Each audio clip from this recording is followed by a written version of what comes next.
Good morning. आप देख रहे हैं सुबह पाकिस्तान। मैं हूं सलमा खान और मैं हूं हाफिज नजमुल साकिब। उम्मीद करता हूं आप लोग खैरियत से होंगे, जहां पर भी होंगे खुशबाश होंगे और खुशबाश ही रहना चाहिए। तमाम टेंशन्स को भुलाकर अल्लाह का शुक्र अदा करें, बल्कि ख़ास तौर पर जब आपके ऊपर कोई भी परेशानी होती है, कोई भी मुसीबत होती है, या जब आप डाउन फील कर रहे होते हैं, वही लम्हा होता है शुक्र अदा करने का। और एक दफ़ा आप शुक्र अदा करें, राइट नेक्स्ट मोमेंट आपको अपना आप अच्छा फील होगा, लाइट फील होगा। और ये प्रैक्टिस आप 1 से 2 दफ़ा करेंगे तो आपकी ऑटोमेटिकली ये आदत बन जाएगी और फिर ये शुक्रगुजारी जिंदगी में इसी तरीके से चलते और जाती है। सबसे पहला शुक्र आपको अदा करना चाहिए जब आप जिंदा सलामत सुबह सवेरे उठें, और दूसरा शुक्र आपको तब अदा करना चाहिए जब उठते ही आपको पता चले कि भाई पेट्रोल सस्ता हो गया है। इतनी बड़ी खुशखबरी आपको मिले, और ये वो खुशखबरी है जिसका लोगों को इंतजार था। लोग चाहते थे कि महंगाई कम हो और ज्यादा रिलीफ मिले। ऑल्दो इससे पहले 12 रुपए की कमी हो चुकी है पेट्रोलियम प्राइसेस में।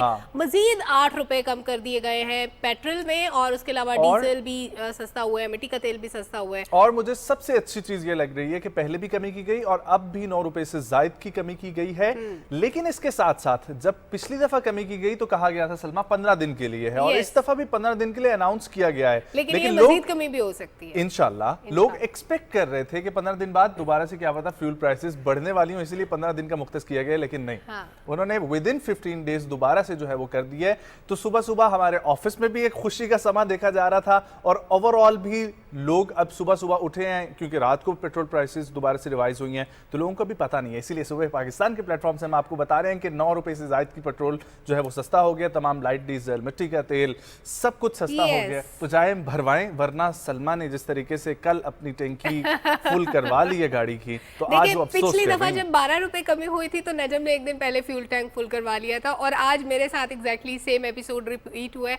बहुत सारे लोगों को नहीं पता होता कि नेक्स्ट डे क्या होने वाला है। अच्छा, मुझे भी फ्यूल की जरूरत नहीं थी, मैंने ऐसे ही एहतियातन एक दिन पहले फ्यूल टैंक फुल करवाया, और तो रात को जनाब खबर आई कि फ्यूल और सस्ता हो गया। तो अब अपने नाजरीन के साथ हम लोग ये भी शेयर करें कि आप लोगों को मालूम होगा, डिफरेंट चैनल्स पे आप लोग सुन रहे हैं, सोशल मीडिया पे देख रहे हैं कि रूस से जो तेल आ रहा है वो ओमान तक पहुंच गया, और उसके बाद छोटे जहाज़ों के जरिए वो पाकिस्तान लाया जा रहा है।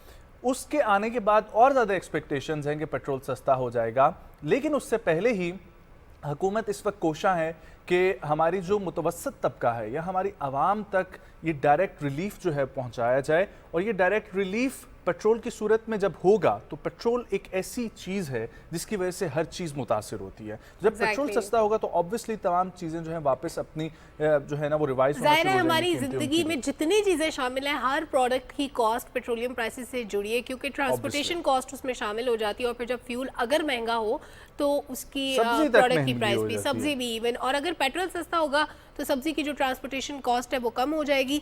लेकिन ये एक ऐसी अच्छी खबर थी जो कि बहुत जरूरी थी आपको बतानी। लेकिन नजम, हमारे पास आज के दिन के हवाले से क्या और वो भी बहुत अच्छा दिन है आज का। हमारा दिन है जी वालदैन के हवाले से। दुनिया भर में 1 जून वालदैन को खिराज तहसीन और उनकी जो जिस तरीके से उन्होंने औलाद को परवान चढ़ाना होता है, जो मेहनत होती है, जो मोहब्बत और ये शफकत का अल्लाह ताला की तरफ से बनाया हुआ रिश्ता है, इसको आज सराहने का दिन है। और 1 जून दुनिया भर में मनाया जाता है वालदैन के हवाले से, और बाहमी मेहनत, लगन और खुलूस पर खिराज तहसीन पेश किया जाता है, जबकि बच्चों के वालदैन के साथ ताल्लुकात पर रोशनी भी डाली जाती है। पेरेंटिंग के हवाले से PTV का और सुबह पाकिस्तान का ख़ास तौर पर आप लोग देख रहे हैं कि अरसा दराज से हम प्रोग्राम्स कर रहे हैं, और करने का मकसद ये है कि माँ बाप और बच्चों के दरमियान जो रिलेशंस हैं, और जिसको सलमा कहा जाता है एक जनरेशन गैप का भी नाम दिया जाता है, तो ये जनरेशन गैप को कैसे हम लोग पुर कर सकते हैं, और कैसे माँ बाप की मोहब्बत को तस्लीम करते हुए हम ये समझ सकते हैं कि अगर वो हमारे ऊपर सख्ती भी करते हैं तो वो भी एक मोहब्बत का उनका जो है ना वो रुख है, वो चेहरा है। क्योंकि कभी भी ये तो तय है कि कभी भी आपके वालिदैन आपका बुरा नहीं चाहते, इसमें कोई शक नहीं है नजम। और मोहब्बत के इस दिन के साथ साथ ये रियलाइजेशन का भी दिन है कि आपको पता हो आपकी जो गुज़श्ता ज़िंदगी पे अगर आप नज़र डालें, आपके माँ बाप ने कितनी ख्वाहिशों को सेक्रीफाइस किया, कितनी ज़रूरियात को सेक्रीफाइस किया, कहाँ कहाँ पे आपके आराम के लिए उन्होंने अपने आराम पे कॉम्प्रोमाइज़ किया, कहाँ कहाँ पे वो अच्छी ज़िंदगी आपसे बेहतर गुजार सकते थे, लेकिन अपने आप को बुरे हाल में रख के भी आपकी तालीम, आपकी सेहत, आपकी नींद, आपका घर, आपका स्कूल, किसी चीज़ पे उन्होंने कोई कमी नहीं आने दी, कोई कॉम्प्रोमाइज़ नहीं होने दिया। तो ये सारी चीज़ें जब आप पीछे नज़र दौड़ाते हैं और आप रियलाइज़ करते हैं तो आपको लगेगा कि अल्लाह ताला ने कोई अपनी सिफात माँ बाप के अंदर रखती है, इसीलिए अल्लाह ताला कहता है कि मैं माँ से 70 माओं से ज्यादा अपने बंदे से प्यार करता हूँ। कि एक माँ की ये सिफ्त हो सकती है कि वो अपने आप को, अपनी जात को, अपनी खुशियों को कुर्बान करे अपनी औलाद के लिए। वरना दुनिया में कोई रिश्ता ऐसा नहीं है जो अपने बच्चों के लिए करे। As it in case of father, कोई बाप ऐसा नहीं है जो अपनी ख्वाहिशात को अपने बच्चों पे तरजीह दे। सारा दिन काम करना, बाहर तरह तरह के लोगों की बातें सुनना, दिन भर मुशक्कत करना, अपने खाने के लिए कुछ अलहदा से मुख्तस ना करना, लेकिन अपने बच्चों के लिए सब कुछ संभाल के रखना और शाम को घर लेके जाना, ये सिर्फ बाप कर सकता है, कोई और रिश्ता नहीं कर सकता। अल्लाह तमाम के वालिदैन का साया उन पे सलामत रखे। आमीन। अब जरा आपको स्पेस की सैर करा देते हैं। इतनी अच्छी बातें कर ली, ये तो जमीन पे हो रहा है, अब स्पेस पे क्या हो रहा है वो बताना बड़ा जरूरी है जनाब। चीन के पहले खलाबाज स्पेस में पहुंच गए हैं, बड़ी अच्छी यूनिक खबर है। सिविलियन खलाबाज हैं ये, और चीन का जो खलाई जहाज है वो 3 चीनी खलाबाजों को लेके ट्यानगांग खलाई स्टेशन के लिए रवाना हुआ। और इस मिशन की सबसे इंपॉर्टेंट बात मैं आपको बता ही चुकी हूँ कि सिविलियन साइंसदान है, इसमें यूनिवर्सिटी के प्रोफेसर जो है ये पहले चीनी शहरी हैं खला में जाने वाले। और इस अशरे की अगर बात करें तो इसके आखिर तक चांद पर भी इंसानी मिशन चाइना भेजना चाहता है। और रिपोर्ट्स ये बता रही हैं कि चीन का ये जो मिशन है ये खलाई स्टेशन पर मुख्तलिफ तजर्बात भी करेगा। इससे पहले दुनिया क्या कुछ चांद पे कर रही है, कोई टमाटर उगा रहा है, कोई वहाँ पे जनाब रेस लगी हुई है, पता नहीं क्या क्या हो रहा है। तो अब नए जो तजुर्बात होंगे वो उसमें क्या शामिल होगा वो भी हमारे सामने आएगा। से मुकाबले में रशिया, अमेरिका और चाइना एक दूसरे के सामने सुपर पावर की जंग है, और वो जंग जहां पर पहले जोहरी हथियारों के हवाले से थी, अब ये भी है कि टेक्नोलॉजी में कौन तरक्की कर रहा है। आगे बढ़ते हैं और आगे बढ़ते हुए जिक्र करते हैं दुनिया के सबसे गर्म तरीन इलाके का, जो अमेरिका में पाया जाता है।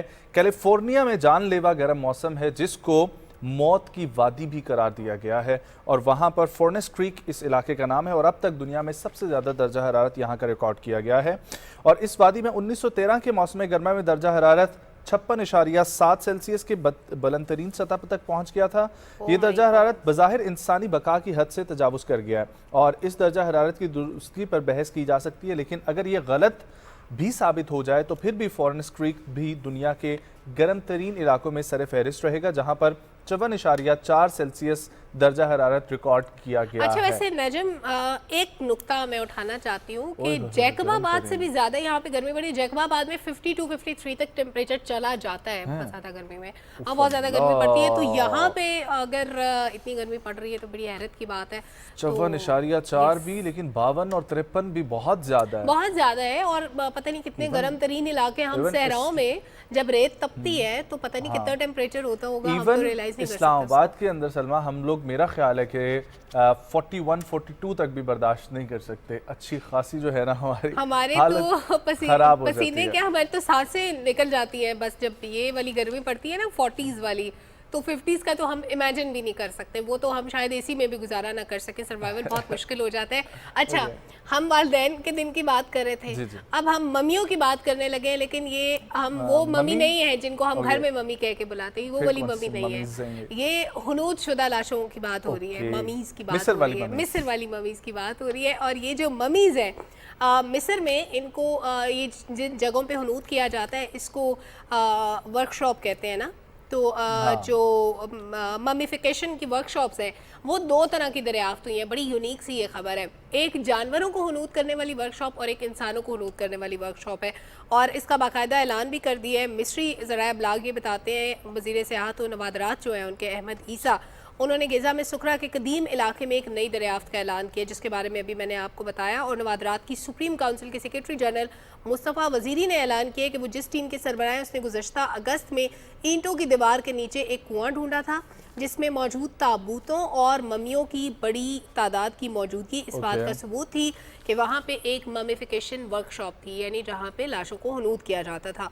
और इस समत में 1 सितंबर को बाकायदा काम शुरू किया गया, जिसके बाद 2 बड़ी ममीफिकेशन वर्कशॉप्स दरियाफ्त हुई। तो मुझे ऐसा लगता है कि दुनिया की सारी अभी कदीम जो है ना वो वहीं की वहीं पर मौजूद है, उससे आगे तो कुछ जगह है ही नहीं। और ऐसा लगता है कि सब लोगों का इस वक्त जितने भी आर्कियोलॉजिकल साइट्स हैं वो सबसे ज़्यादा इजिप्ट में पाई जा रही हैं। जितना हर कुछ अरसे बाद वहाँ से कुछ ना कुछ ऐसी खबर आ रही होती है, कभी गार निकल रही होती है, कभी अच्छा, वैसे वर्कशॉप आई हैव निकलती अ है। क्वेश्चन कि देखो फिरौन की अगर ममी मौजूद है तो वो इसलिए कि दुनिया उससे इबरत पकड़े, हाँ। लेकिन ये जो हर चीज़ की ममीज बना के उसको म्यूजियम्स में रखना है, उसको संभाल के रखना, एक प्रोसेस है ना कि आपने ज़मीन में दफन करना है जानदारों को और उसके बाद वो मिट्टी में मिल जाते हैं, वो ख़त्म हो जाते हैं, तो उसको बिल्कुल। हुनूद करना, आई डोंट नो कि ये इसका लेकिन रिलीजियस आप पर्सपेक्टिव क्या है। अभी तक हमें इजिप्ट की सैर करवा रही थी और एंशियंट इजिप्ट के बारे में बता रही थी, लेकिन मैं अभी आपको हालिया दुनिया में लेकर चलता हूँ सऊदी अरब में। और सऊदी अरब में इस वक्त मुअत्तर फ़ज़ा और हर तरफ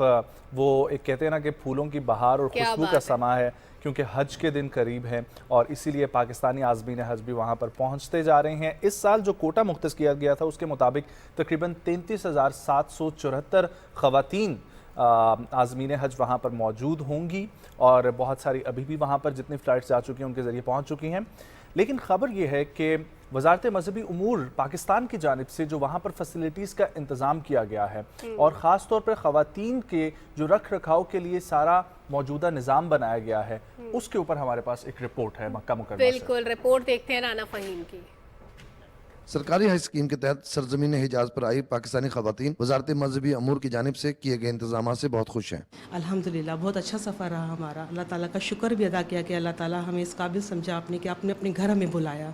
बहुत अच्छा महसूस हुआ हमें। सारे इंतजाम तो अल्हम्दुलिल्लाह सही थे, अल्लाह का शुक्र है, सब चीज़ें सेट है। बस यहाँ पे भी रात को हम उम्रा करके आए तो सर्विस वगैरह सब अच्छी है, बस वगैरह की। सब कुछ अच्छा रहा, मदीने में भी अच्छा रहा, मक्के में भी अच्छा रहा। अल्हम्दुलिल्लाह अल्लाह का घर है, देखकर हमें बहुत ज़्यादा खुशी होती है। खवातीन ने सऊदी अरब में मौजूद पाकिस्तानी हज मिशन की तरफ से मेहमान नवाजी पर भी इत्मीनान का इजहार किया। हर चीज़ की सहूलत थी, खाना भी अच्छा था, हमारी ज़ियारत भी बिल्कुल पास थी, हम पैदल जाते, पैदल अकेले आते थे, अकेले जाते थे। हमारा पाकिस्तान का सिस्टम बहुत अच्छा था। बस एक मसला हुआ था अभी बीच में, यहाँ खड़े गाड़ी को खड़े कर था काफ़ी देर तक जी, और वैसा नहीं कोई इशू। कोई भी नहीं हुई थी। मदीना की याद आएगी?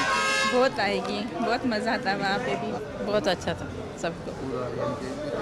नहीं नहीं, कोई तकलीफ नहीं है। मोमिन खवातीन का कहना था कि वो आज़मीन हज में मौजूद खवातीन की हर तरह से रहनुमाई कर रही हैं। एज मोविन कोशिश कर रहे हैं कि उनके जो भी मसाइल हैं उनको हल करें और उनको हर तरह से फैसिलिटेट किया जाए during their Umrah and Hajj days. उसमें हम उनकी अकोमोडेशन, उनकी ट्रांसपोर्ट और उनके movement from Medina and Mecca and to and fro को देख रहे हैं। अल्लाह के मेहमानों की खिदमत में वजारत मजहबी उमूर का अमला पेश है और हर तरह से आज़मीन की खिदमत को यकीनी बनाने के लिए कोशा है। पाकिस्तान से आई हुई खवातीन मक्का में आकर बहुत खुश हैं और वजारत मजहबी उमूर की जानिब से किए गए इंतजाम से मुतमईन है। राना फ़हीम असलम, PTV न्यूज़, मक्का। राना फ़हीम असलम मक्का से आपको दिखा रहे थे क्या और रोज़ सूरत हाल दिखा है इस रहे वक्त। हैं, रोज़ बस। दिखा रहे हैं, डेली बेसिस पे वो वहाँ से रिपोर्ट करते हैं कि सिचुएशन क्या है, लोग कहाँ पे मौजूद हैं, क्या एक्टिविटीज़ हैं उनकी, और ख़ास तौर पे ख़वातीन के हवाले से कि वो क्या कर रही हैं, किस तरह से वो अपने फ़राइज़ की अदायगी में मसरूफ़ हैं।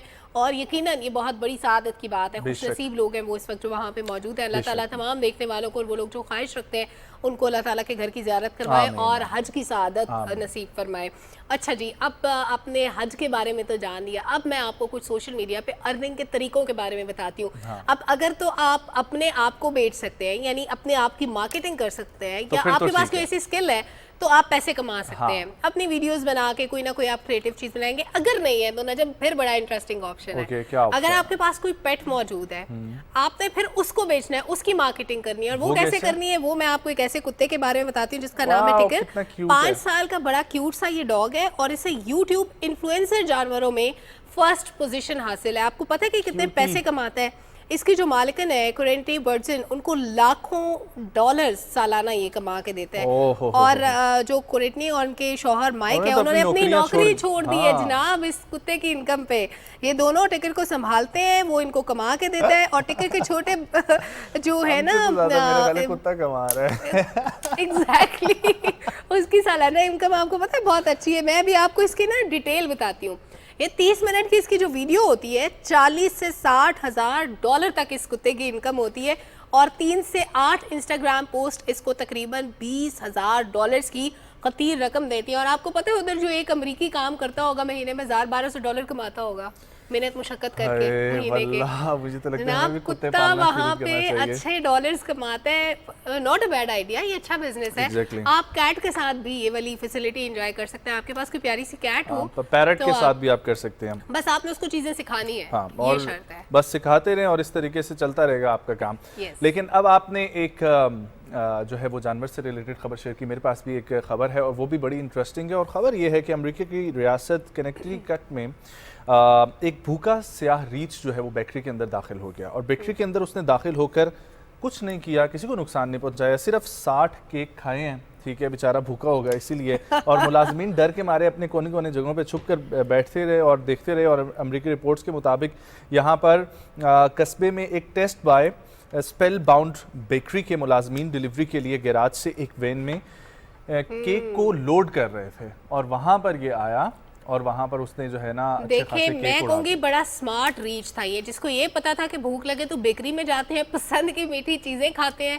और 2-4 नहीं 60-70 खा ही जाते हैं। हाँ, ये very बहुत बात अकलमंद है। रीच था। अपने उसको हिसाब से पैसों की खाने भी चाहिए। टेंशन नहीं है, उसकी दहशत इतनी है कि लोग आगे पीछे छुप के उसे खा पी के मामला रफा दफा कर दिया। हो गया, सही बात है। तो ये सहूलत वैसे इंसानों के लिए नहीं है, इंसानों के लिए ये शर्त है कि आपने पैसे देने हैं, फिर चीज़ खरीदनी है और Exactly. खानी है और हिसाब किताब का खाना है, क्योंकि आप रीच नहीं है, आप इंसान है। एक वक्त में मैक्सिमम आप एक ही केक खा सकेंगे, तो इसलिए अपने पेट का आपने खुद ख्याल रखना है और कितना ख्याल रखना है ये भी आगे चल के आपको बताएंगे। लेकिन अभी मेरे पास बड़ी इंटरेस्टिंग खबर है, वो मैचेस जो आप हमेशा देखना चाहते हैं। हमारा रिवायती हरीफ भारत, जिस चीज़ में हमारे मद्दे मुकाबल होता है पाकिस्तानी अवाम का, वैसे ही उसमें इंटरेस्ट बढ़ जाता है और इवन इंडियन जो अवाम है उनका भी Public, इंटरेस्ट yes. बढ़ जाता है कि ज़ाहिर है बड़ा दिलचस्प मुकाबला होता है और पाकिस्तान हर जगह या तो भारत को हरा देता है या भारत भाग जाता है, भारत मुकाबला ही नहीं करता। बहुत सारी जगहों पे ऐसा भी होता है। तो ये जनाब जूनियर हॉकी एशिया कप के फाइनल के लिए क्वालिफाई किए पाकिस्तान और इंडिया ने और सलाला में खेले गए पहले सेमीफाइनल में भारत ने जनूबी कोरिया के खिलाफ एक तरफा मुकाबले में 9-1 से कामयाबी हासिल की और दूसरे सेमीफाइनल में पाकिस्तान ने मलेशिया को 2 के मुकाबले में 6 गोल से शिकस्त दी है।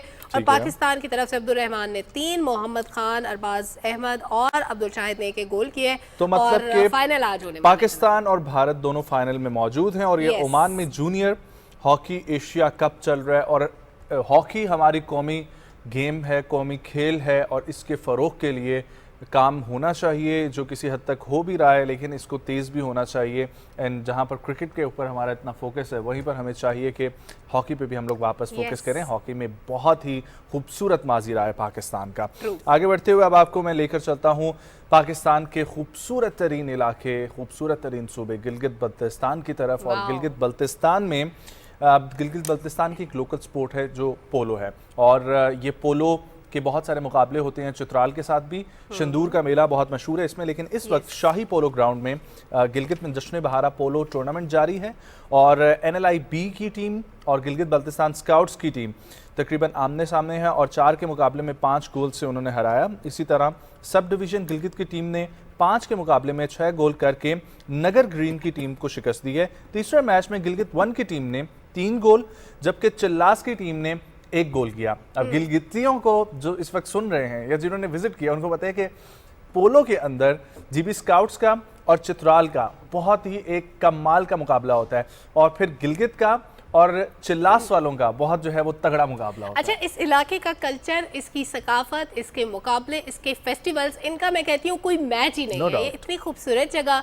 इतना खूबसूरत और रिच कल्चर, मौसम और मौसम तो आज खैर इस्लामाबाद का भी काबिल जिक्र है। और जिन लोगों ने नहीं देखा वो इस्लामाबाद आए और देखें कि कैसे हम मरी के नज़ारे लूट रहे हैं इस्लामाबाद में रहते हुए जून के महीने में। कल मरी में दर्जा हरारत कोई मुझे बता रहा था कि 12-13 डिग्री पे पहुंच गया था और हमारा भी इतना टेम्परेचर होगा 13-14। हमें तो ठंड लग रही थी भाई घरों में। हमारा मिनिमम भी आया होगा तो 19 तक 18-19 तक आया होगा। हाँ, लेकिन मौसम बड़ा अच्छा है भाई। सुबह सवेरे भी ठंड लग रही थी, अभी AC पंखा कुछ नहीं चल रहा और हम बड़े मजे में हैं इस्लामाबाद वाले। लेकिन एक स्पोर्ट्स न्यूज़ मेरे पास रह गई है, वो भी आपसे शेयर कर दूं जाते जाते।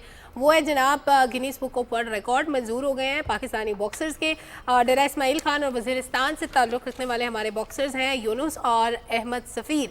1 मिनट में 1 किलो वजन के साथ सबसे ज़्यादा पंचेस के रिकॉर्ड कायम किए थे इन्होंने और इनकी Guinness book of world record ने मंजूरी भी दे दी है। यूनुस मसूद ने 1 मिनट में एक हाथ से 1 किलो वजन के साथ 161 पंच किए। यस, राशिद नसीम का 152 पंचेस का रिकॉर्ड उन्होंने तोड़ा है जबकि अहमद सफीर की बात करें तो उन्होंने 1 मिनट में दोनों हाथों से 1 किलो वजन के साथ 321 पंच करके अपना ही 301 पंचेस का रिकॉर्ड तोड़ा है। Wow, wonderful. और ये थी आज की खबरें जो इंटरेस्टिंग सी न्यूज़ थी। हमें भी पूरी दुनिया की सैर करके बहुत अच्छा लगता है इस तरीके से सुबह सुबह बैठ कर आधे घंटे में हम पूरी दुनिया का एक जो है ना इस वर्ल्ड टूर कर लेते हैं। एक ब्रेक अभी लेंगे, ब्रेक से वापस आएंगे। हमारे गेस्ट हमारे साथ स्टूडियो में मौजूद हैं और टॉपिक की तरफ पढ़ेंगे। कहीं मत जाएं, सुबह पाकिस्तान के साथ में।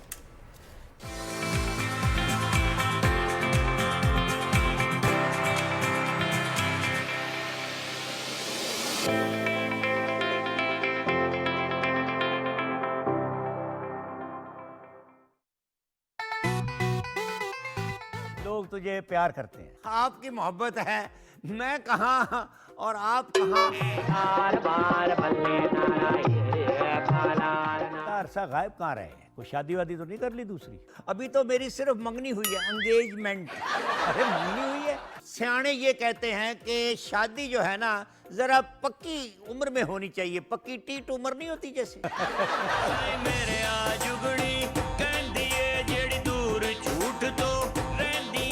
भी हो गया, रेडियो पाकिस्तान हो गई, एकेडमी का दर्जा रखते हैं हमारे लिए। एक फुफ्फो है, हाँ, वो अल्लाह का करम उस पे ऐसा है कि अगर वो आलू पकाए या मोंगरे पकाए, जो भी पकाए, मगर टेस्ट आपको बैंगन का आएगा।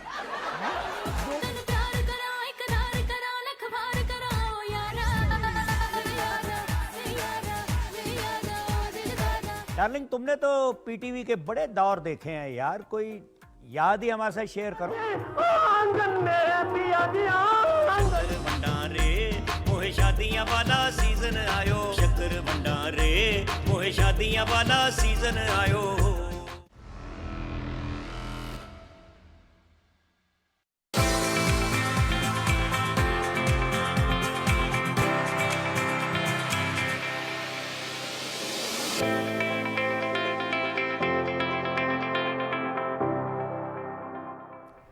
Welcome back. अगर आप अपने बढ़ते वजन से परेशान हैं और आप खाने से हाथ नहीं रोकना चाहते और आप एक्सरसाइज भी नहीं करते, तो फिर आपने क्या करना है? अगर आप फिर भी वजन भी कम करना चाहते हैं, ये वैसे सोचने की बात है कि दोनों में से एक काम तो करना पड़ता है, या मुंह को जिप लगानी पड़ती है और या फिर एक्सरसाइज करनी पड़ती है। और अगर दोनों काम नहीं कर रहे, तीसरा काम क्या हो सकता है, ये आज हम एक्सपर्ट से पूछेंगे। देखिए, सारे एक्सपर्ट हमें बताते हैं ये खाएं ये ना खाएं, दैट मीन्स खाने पे ब्रेक लग गई। या फिर हमें बताते हैं भी बैठना नहीं है, इतने मिनट एक्सरसाइज करें, जिम जाएं, घर पे आप वर्कआउट करें, जो भी करें, वो भी दूसरा मुशक्कत वाला काम है, वो बहुत सारे लोग नहीं कर सकते फॉर सम रीजंस। कोई सुस्ती की वजह से, कोई बीमारी की वजह से, कुछ भी हो सकता है। तीसरा ऑप्शन क्या है, ये हमने एक्सप्लोर करना है, क्योंकि बहुत हो गई बातें एक्सरसाइज की भी और खाने पे पाबंदियों की भी। दोनों चीजों के ना होते हुए क्या हो सकता है, ये बड़ी इंटरेस्टिंग बात है, लेकिन ये आज पूछते हैं फिर क्या करें। Without exercise, having a lot of food. Please Google tell us what can I do. Please Google tell us. Okay. So हमारे साथ हमारे गेस्ट मौजूद हैं, न्यूट्रिशनिस्ट हैं, डाइटिशियन हैं, हमारे साथ हैं डॉक्टर मनाहिल हारून। अस्सलाम वालेकुम। वालेकुम अस्सलाम। कैसे good morning, thank you for coming. खैरियत से आप? Thank you for inviting. Okay, so हमारे पास बहुत सारे सवाल हैं, लेकिन एक सवाल मुझे बहुत इंटरेस्टिंग लगा, वो था हमारे यहाँ पर पेपर पे लिखा हुआ, और वो सवाल है कि क्या हम हर रोज आइसक्रीम खा सकते हैं और फिर भी वजन कम कर सकते हैं? जी बिल्कुल, आप लोग रोज आइसक्रीम खा के भी वजन कम कर सकते हैं। ऐसे डॉक्टर्स की हमें जरूरत है। अब आगे बताइए कैसे। लेकिन ये है कि एज अ हेल्थ प्रोफेशनल मैं डेली रेकमेंड नहीं करूँगी, आप ओकेजनली करें, ठीक है। इसमें आप ये कर सकते हैं कि अगर आपका कैलोरी काउंट है 1800, तो उसमें से आपने 1600 अपना डाइट प्लान का कंप्लीट कर लेना है, और जो 200 कैलोरी होगी उसमें आप आइसक्रीम खा सकते हैं, और आपका बिल्कुल भी वेट में कोई अफेक्ट नहीं आएगा। अच्छा, ये कैलोरी काउंट बड़ा एक साइंटिफिक सा काम है, जो उन लोगों को मुश्किल लगता है ना, हर चीज गूगल करना is not very easy. Calorie count कैसे करें? अच्छा, ये एक मैं बहुत इजी तरीका आप लोगों को बताती हूँ कि आप लोग अपने वेट को मल्टीप्लाई बाय 25 करें, तो जो कैलोरी आएगी आपने उसको यूज करना है। जैसे अगर आप वेट लॉस करना चाह रहे हैं तो आप माइनस कर दें उसको 500 से, और वेट गेन करना चाह रहे हैं तो प्लस कर दें 500। दोबारा बताएं क्या करना है? वो ये करना है कि अपने वेट को मल्टीप्लाई बाय 25 करना है, ठीक है। और जो आपके पास आंसर आएगा उसको आपने, अगर तो वेट लॉस करना है तो माइनस कर देना है 500 से, ठीक है। और अगर वेट गेन करना चाह रहे हैं तो प्लस कर दें 500 से, ठीक है। और उसमें जो कैलोरीज आए वो आपकी डेली की कैलोरी इंटेक, हाँ वो डेली की कैलोरी इंटेक है, और इसको आप हर 15 डेज बाद आपकी 1900 मेरी कैलोरीज आई हैं। अच्छा, मैंने भी हिसाब नहीं किया, और इसको हर 15 डेज बाद आपने कम करते जाना है, ठीक है, अच्छा। यानी 200 100 का आप कम करते जाएं और इस तरह से आप अपना वेट लॉस मेंटेन कर सकते हैं। ओके, ठीक है, दैट इज वंडरफुल। अच्छा, अब गर्मियां आ रही हैं तो गर्मियों में अब क्या आप सजेस्ट करती हैं एज ए न्यूट्रिशनिस्ट भी कि हम लोगों के नमकियात भी बॉडी में पूरी हों, क्योंकि बहुत ज़्यादा स्वेटिंग भी होती है गर्मियों में और गर्मी की वजह से वैसे भी दिमाग भी भारी भारी आपका महसूस रहता है, बिल्कुल। आपका मैदे में भी जलन चल रही होती है, बहुत सारे इश्यूज होते हैं। सो गर्मियों में क्या क्या करना चाहिए हमें, जो आप कहती हैं कि हर नॉर्मल बीइंग को जो है ना, चाहे वो बच्चा है, चाहे बुजुर्ग है, चाहे मिडिल एज में है, उसको ये चीज़ें तो मस्ट करनी चाहिए। ठीक है, पहली बात तो ये है आपने अपना हाइड्रेशन लेवल बहुत अच्छा रखना है, ठीक है, गर्मियों की वजह से। दूसरी बात ये है कि आपने वाटर रिटेंशन वाले फ्रूट्स और वेजिटेबल्स लेने हैं। अब उसमें कौन से फ्रूट्स आते हैं, वो है स्ट्रॉबेरी हो गया, आपके पास ऑरेंजेस हो गया, वाटरमेलन हो गया। इसी तरह वेजिटेबल्स कौन सी हमारे पास सेलरी है, तो हमें नहीं मिलेंगे, नहीं अभी तो नहीं मिलेंगे, लेकिन आगे जाके सेलरी आ गया हमारे पास, एग प्लांट आ गया, लेटस आ गया, क्यूकम्बर आ गया, ठीक है। तो इनमें वाटर कंटेंट ज़्यादा होता है जो कि आपको हाइड्रेटेड रखेगा। इसके साथ साथ आप ग्रीन टी का इस्तेमाल करें, ये आपके नर्वस सिस्टम को बहुत कूलिंग इफेक्ट देगा, जिसकी वजह से आपका हाइड्रेशन लेवल अच्छा रहेगा। इसके साथ साथ ऑलिव ऑयल, ठीक है, ये एक बहुत अच्छा एंटीऑक्सीडेंट है जो कि आपको हाइड्रेशन प्रोवाइड करता है। इसके साथ साथ ही कैल्शियम रिच हमारे पास फूड आ जाता है, जिसमें हमारे पास मिल्क है, योगर्ट है, चीज़ है। फाइबर इनटेक में हमारे पास ओट मील है। तो अच्छा, इन सारी योगर्ट, चीज़ों का मिल्क एंड चीज लेने से डोंट यू थिंक कि आपका वजन बढ़ेगा? देखिए, वजन जो है वो किसी एक चीज़ पे डिपेंड नहीं करता, आपके पूरी कैलोरी साइकिल पे डिपेंड करता है। अगर आप एक चीज़ को मॉडरेशन में ले रहे सुबह हैं, पराठे पे मक्खन लगा के आप खा सकते हैं। नहीं, अब इतनी भी कैलोरी आप नहीं कर सकते ठीक है, ये तो कुछ ज़्यादा ही और किस फ्रीडम हो तरह- गया। अच्छा, और किस तरह मक्खन लेते हैं? मक्खन किस तरह ले सकते हाँ, हैं आप? मतलब किस तरह? या तो आप आप सालन के ब्रेड ऊपर पे डाल लगा, के खा आप सकते हैं। ब्राउन ब्रेड ले लें, ठीक है, वो हाई सोर्स ऑफ फाइबर है, आपको फुल भी रखेगा, उसके ऊपर आप बटर लगा लें, ठीक है, वो आपकी अच्छा कैलोरी मनाहिल, बहुत सारे पेशेंट्स भी आपका प्रोग्राम देख रहे हैं, आपने कहा कि जो पानी कंटेन कर रही होती हैं वेजिटेबल्स एंड फ्रूट्स वो लेने चाहिए, लेकिन अगर कोई ऐसा पेशेंट है जिसको बॉडी में वाटर रिटेंशन का प्रॉब्लम है, क्या वो भी वाटर इनटेक वैसे ही रखेगा जैसे एक आम बंदे को रखनी चाहिए? अच्छा जी, बिल्कुल वैसे ही रखिएगा, लेकिन इसमें ये होता है कि आपने 8 ग्लासेस ऑफ वाटर से ज़्यादा नहीं इनटेक करनी। अच्छा। मतलब 8 ग्लास ऑफ वाटर जी, जितनी बॉडी रिक्वायरमेंट होती है। ड्रिंक्स भी शामिल है, लाइक चाय, कोल्ड ड्रिंक, ये चीजें भी? नहीं, इसमें चाय वगैरह शामिल नहीं है, तो कैफीन पानी। इनटेक में आ जाता है, जस्ट वाटर इनटेक जी। ठीक है। और ये जो शुगर पेशेंट्स होते हैं, ये जो अल्टरनेट स्वीटनर्स यूज करते हैं, क्या ये करने चाहिए? इनका वेट से कोई देखिए, ताल्लुक जो होता आर्टिफिशियल स्वीटनर्स होते हैं ना, वो आपकी क्रेविंग्स को बढ़ा देते हैं, जिसकी वजह से आप अपने वेट लॉस को मेंटेन नहीं कर सकते। अगर आपको डायबिटीज़ है, कोई किसी किस्म की डिजीज़ है, तो ये इसको ट्रिगर आउट भी कर सकते हैं। इस वजह से हम लोग कहते हैं कि ये जो आर्टिफिशियल स्वीटनर्स वाली चीज़ें हैं, ये आप कम कर दें या आप बिल्कुल ना लें।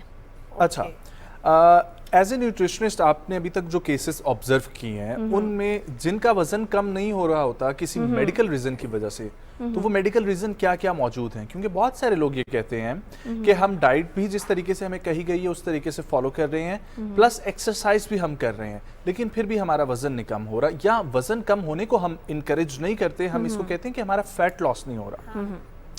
एक तो ये है, आजकल पीसीओएस का कंडीशन बहुत फेमस हो रहा है, बहुत सारी लड़कियों को, औरतों को हो रहा है ये इशू, और ये इसलिए हो रहा है क्योंकि हमारी डाइट प्रॉपर नहीं है, उनको पता नहीं चलता कि हमें पीसीओएस है, ठीक है। इसमें इरेगुलर पीरियड्स होते हैं, इसमें हमें हार्मोनल इश्यूज हो जाते हैं, जिसमें बहुत सारी डेफिशिएंसीज आ जाती हैं।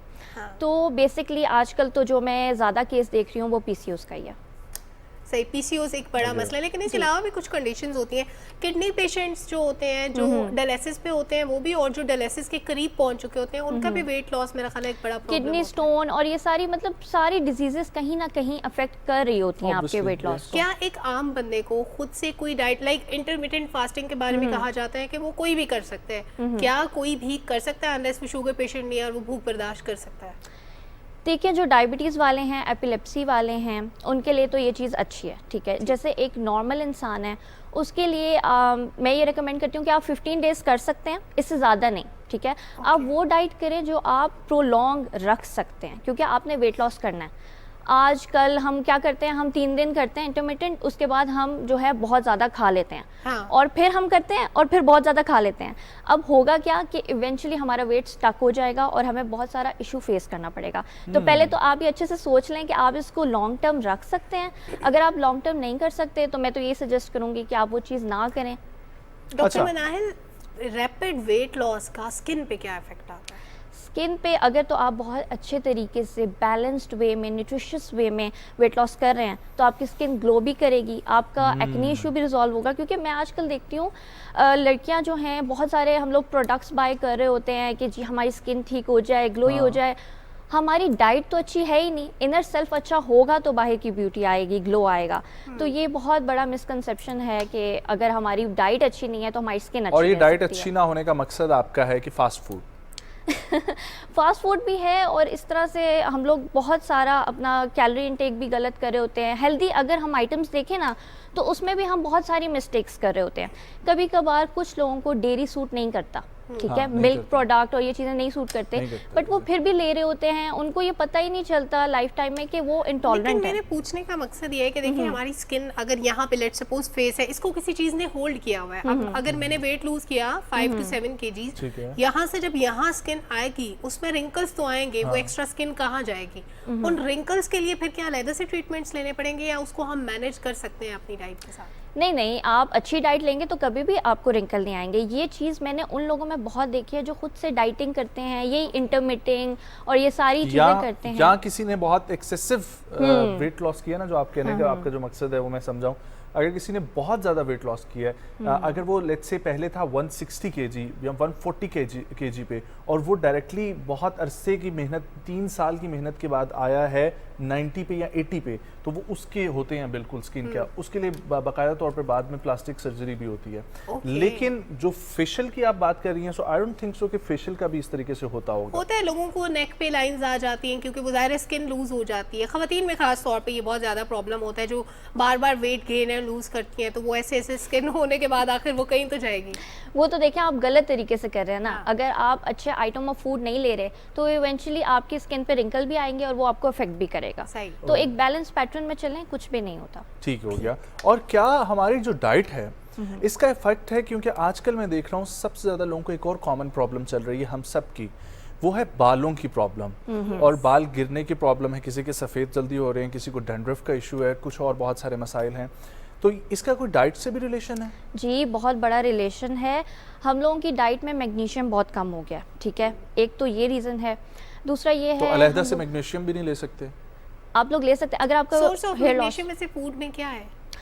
एलमंड्स हैं हमारे पास नट्स हैं, हमारे पास रेजिन हैं, हमारे पास वेजिटेबल्स हैं, फ्रूट्स हैं। तो हमारे पास बहुत सारे सोर्सेज हैं जिनसे हम ये चीज़ पूरी कर सकते हैं। इसके साथ साथ बायोटिन सप्लीमेंट्स आप लोग ले सकते हैं, ठीक है। ये विटामिन एच का सप्लीमेंट आता है बायोटिन, इसको आप लो डोज में इस्तेमाल करें तो आपका जो हेयर फॉल वाला इशू है वो बिल्कुल ठीक हो जाएगा। इसके साथ साथ प्रोटीन सोर्सेज जो हैं हमारे पास, चिकन हो गया, मीट हो गया, इसकी इंटेक आप बैलेंस तरीके से करें तो आपको हेयर फॉल इशू नहीं आएगा।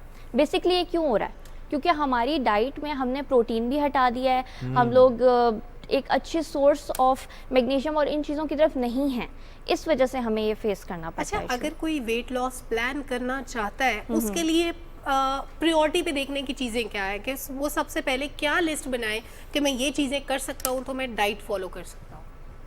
उसमें आप ये कहना चाह रही हैं कि क्या मतलब फूड आइटम्स क्या देखें? फूड आइटम्स भी और खाना आपकी प्रायोरिटीज में कहाँ फॉल करता है? लाइक आपको हर सूरत खाना है जब आपको भूख लगे, क्या आप अपने जायके पे भी कॉम्प्रोमाइज़ नहीं कर सकते? इनमें कौन सी ऐसी चीज़ें जो पहले देख लेनी चाहिए उसके बाद आपको डाइट शुरू करनी चाहिए? ठीक है, मेरे पास भी जब क्लाइंट्स आते हैं ना तो मैं उनसे पूछती हूँ कि आप क्या खा सकते हैं। आप ये मत देखो कि मैं आपको क्या दे सकती हूँ, ठीक है, क्योंकि लॉन्ग टर्म चलना है। जिसमें आपके टेस्ट बड सूट करते हैं आप वो वाली डाइट लो, ठीक है। तो पहले तो आपने देखना है कि आपको किसी चीज़ से आपको एलर्जी तो नहीं है, ठीक है, तो आप वो चीज़ें ऐड ऑन कर लें। फिर आप देखें कि आपको क्या क्या चीज़ें पसंद हैं, उसकी अल्टरनेशंस कर लें आप, ठीक है। जैसे कभी कभार कुछ लोग होते हैं उनको कोक बहुत पसंद होती है, ठीक है, वो छोड़ ही नहीं सकते, वो कहते हैं जी हमने नहीं छोड़नी, हम इसको भी साथ साथ रख के हम कर लें। तो आप मार्केट में देखें जैसे डाइट कोक है उसको कर लें, ओकेजनली कर लें, ठीक है। इस तरीके से आप हाई फाइबर डाइट रखें, जैसे कि हमारे पास रोटी वगैरह चावल हो गए, इनको मत छोड़ें, ठीक है। जब आप ये चीज़ें छोड़ते हैं तो फिर आपसे मेंटेन नहीं हो पाती। तो आप लिस्ट बनाएं कि हमने हर चीज़ खानी है, फ्रूट्स, वेजिटेबल, एवरीथिंग। लेकिन कितनी और कब खानी है? कितनी और कब खानी है, ये बहुत इंपॉर्टेंट क्वेश्चन है। ये है कि आपने हर 3 आवर के टाइम पीरियड से थोड़ा थोड़ा खाना है, ठीक है, और आपके दिन में 4 to 5 मैक्सिमम मील्स होने चाहिए, ठीक है, ठीक है। अच्छा, अब उन लोगों की बात करते हैं जिन्होंने वजन बढ़ाना है, तो वजन बढ़ाने वालों के लिए सिंपल तरीके कुछ हैं? जी मैं 2-3 तरीके आप लोगों के साथ शेयर करती हूँ। पहला ये है कि आप रेजन वाटर स्टार्ट करें मॉर्निंग में। रेजन वाटर, किशमिश का पानी, मतलब किशमिश को पानी में डाल के 4 to 5 किशमिश आप पानी में डाल दें, रात को रखें, रात को रख दें और सुबह पानी भी पी लें और किशमिश भी खा लें, ठीक है। इसके अलावा जैसे आप कोई भी चीज़ खाते हैं ना, उसके साथ एक चीज़ ऐड करें। जैसे आप रोटी खाते हैं तो उसके बाद आप लोग इंश्योर ले लें और उसको मिल्क में डाल के उसको भी पिएं। इंश्योर? जी, इंश्योर का जो डब्बा मिलता है ना वो बहुत अच्छा है। बच्चों के लिए पीडियाश्योर, बड़ों के लिए इंश्योर वो होता है एक सप्लीमेंट। हाँ, सप्लीमेंट के फॉर्म में, ठीक है। जो लोग नहीं अपना वजन उस तरह से मेंटेन कर सकते और जल्दी उनको कोई चीज़ चाहिए, ठीक है। इसके साथ साथ आप लोग स्मूदीज, हाँ बनाना शेक करें, उसके अंदर नट्स भी डाल दें, उसके अंदर रेजिन डाल दें, उसके अंदर डेट्स डाल दें। तो बेसिकली सब कुछ जो है ना वो आपकी कैलोरीज पे डिपेंड कर रहा होता है। जितनी ज़्यादा आपकी कैलोरी होगी उतना जल्दी आपको कुछ लोगों का, क्योंकि ये समझना है जो थोड़े से स्किनी है, उनको ये लगता है कि हम बहुत ज्यादा खाएंगे और कुछ भी खाएंगे तो हम वजन अपना बढ़ा लेंगे। तो ये वाला वे नहीं है, वे यही है कि कुछ अच्छा खा के वजन बढ़ सकता है। देखिए, जो लोग जंक फूड पे डिपेंड करना स्टार्ट कर देते हैं फिर वो उनको लॉन्ग टर्म हेल्प नहीं मिलती, ठीक है। आप लोग हर चीज़ खाएं, घर में जो भी चीज़ें आप लोग वो खाएं, हेल्दी चीज़ खाएं, ठीक है। और क्योंकि कुछ लोग मेरे पास आते हैं वो कहते हैं जी हम बर्गर खा रहे हैं आजकल, हम पिज़्ज़ा खा रहे हैं, हमारा तो वेट गेन हो जाएगा, हमें क्या ज़रूरत है हेल्दी चीज़ें खाने की, ठीक है। तो जब तक आप हेल्दी चीज़ नहीं खाएंगे आपको वो जो आपका गोल है वो मेंटेन नहीं होगा, ठीक है। अच्छा मनाहिल, बहुत सारे लोग ये डिसाइड नहीं कर पाते कि कुछ भी खाने में क्वांटिटी कितनी लेनी है। लेट्स सपोज आपने कहा कि आप हर चीज़ को शामिल रखें, लेकिन वो कब कैसे खाना है वो आपने मेंटेन करना है। रोटी खा रहे हैं तो रोटी का साइज कितना हो, किस वक्त में रोटी खाएं। अगर चावल खा रहे हैं तो 1/4 पार्ट आपकी प्लेट में चावल का हो या पूरी चावल का पहाड़ बना हो। ये डिसीजन कैसे होगा एक बंदे के लिए वेट लॉस के लिए, खास तौर पे? देखिए, पहली बात तो ये है वेट लॉस में आ जाता है पोर्शन कंट्रोल, ठीक है। पहली चीज़ तो ये है कि आप किसी हेल्थ प्रोफेशनल की हेल्प लें इसमें, क्योंकि बहुत ज़्यादा कैलोरीज़ को मेंटेन करना और उनकी मेंटेनेंस रखना एक नॉर्मल इंसान के लिए थोड़ा मुश्किल हो जाता है, ठीक है। इसमें यही है कि जो आपके पास कैलोरीज़ आती हैं ना उसको आप 5 पे डिवाइड कर दें, ठीक है। और 5 टाइम्स जो है वो आप अपना फूड लें, ठीक है। जैसे मैंने आपको कैलकुलेशन पहले बताई थी, उसको अगर आप 5 पे डिवाइड करें तो जैसे आप मॉर्निंग में 400 कैलोरीज ले रहे हैं, फिर आप 200 ले रहे हैं। अब इस सब कैलोरी को हमें पता कैसे चलेगा कि इसके अंदर इतनी कैलोरी है फूड आइटम में, ठीक है। yes. तो आप माई फिटनेस पाल के नाम से एक ऐप है, उसको डाउनलोड कर लें और उसके अंदर जो है वो आप जो भी आपने खाना होता है ना आप उसके अंदर कैलकुलेट कर सकते हैं और इस तरह से आप अपना कैलोरी काउंट जो और है। ये पेड ऐप है? नहीं, ये पेड ऐप नहीं है, ये फ्री है। Thank you so much doctor Manahil Haroon for coming. अच्छा लगा आपसे गुफ्तगू करके और आई होप कि जो जितने भी मशवरे आपने दिए हैं वो सब अपने ऊपर लोग लागू करेंगे, जिससे उनको अफादियत होगी। एक ब्रेक, न्यूज़ ब्रेक से जब वापस आएंगे नेक्स्ट टॉपिक, नेक्स्ट गेस्ट, कहीं मत जाएं, सुबह पाकिस्तान के साथ रहें।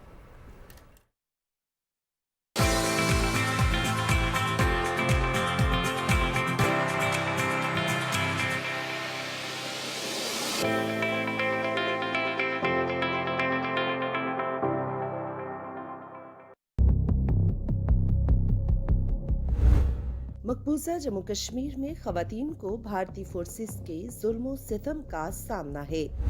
जनवरी 1989 से अब तक भारतीय फौजी 11,000 से जायद कश्मीरी खवातीन की इस्मत रेजी कर चुके हैं। भारतीय रियासती दहशतगर्दी के बाइस मकबूजा जम्मू कश्मीर में गुज़िश्ता 3 दहाइयों के दौरान 22,000 से जायद खवातीन बेवा हो चुकी हैं। भारत मकबूजा जम्मू कश्मीर में खवातीन की इस्मत रेजी को जंगी हथियार के तौर पर इस्तेमाल कर रहा है। मकबूजा जम्मू कश्मीर में खवातीन के खिलाफ होने वाले जराइम पर भारत को जवाबदेह ठहराया जाना चाहिए।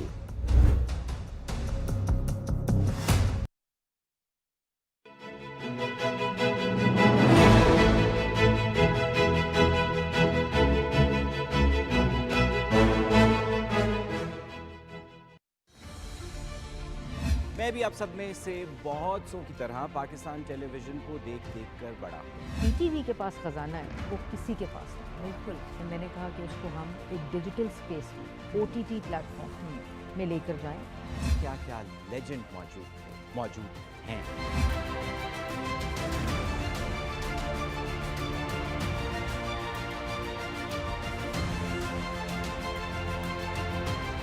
सब्सक्राइब कीजिए और एंजॉय कीजिए एक बेशुमार खजाना एंटरटेनमेंट का।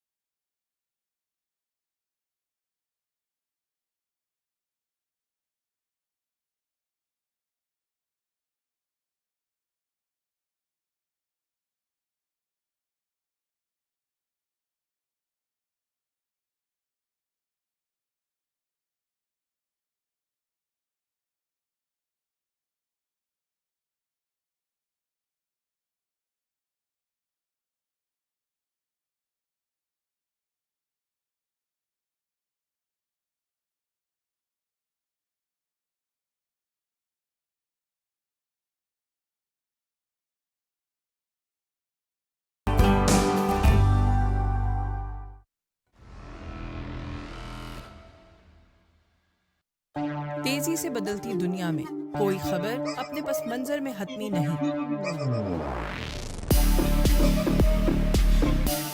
खबरियत के किसी भी नुक्ते पर शफाफ मालूमात के बगैर तज्जिए की कोई बुनियाद नहीं।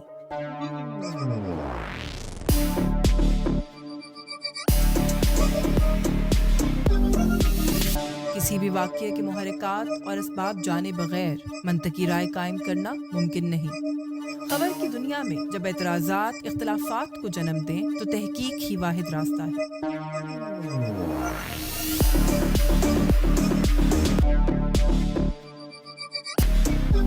नुक्ताए आगाज से नुक्ताए अंजाम तक।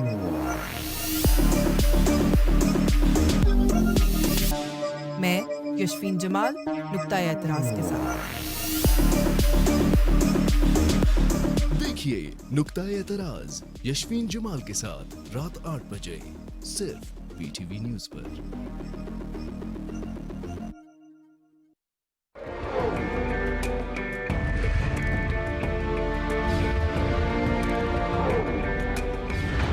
पाकिस्तान की दास्तान, इसके लिए की गई जद्दोजहद और इसका हुसूल रहती दुनिया तक इंसानों के लिए रहनुमा रहेगी कि किस तरह अजीम मुश्किलात से नबुर्द आसमां हुआ जाता है।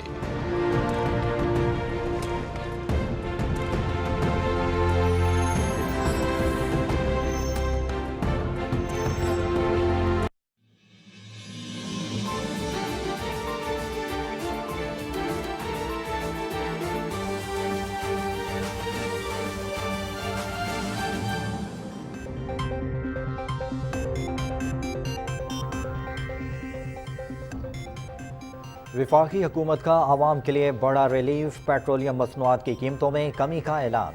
पेट्रोल 8 रुपये फी लीटर सस्ता, हाई स्पीड और लाइट डीजल की कीमत में भी 5 रुपये कमी। मट्टी के तेल की कीमत बरकरार रहेगी। इक्तिसादी चैलेंजेस के बावजूद आवाम को रिलीफ की फराहमी तरजीह है। वजीर खजाना इसहाक डार।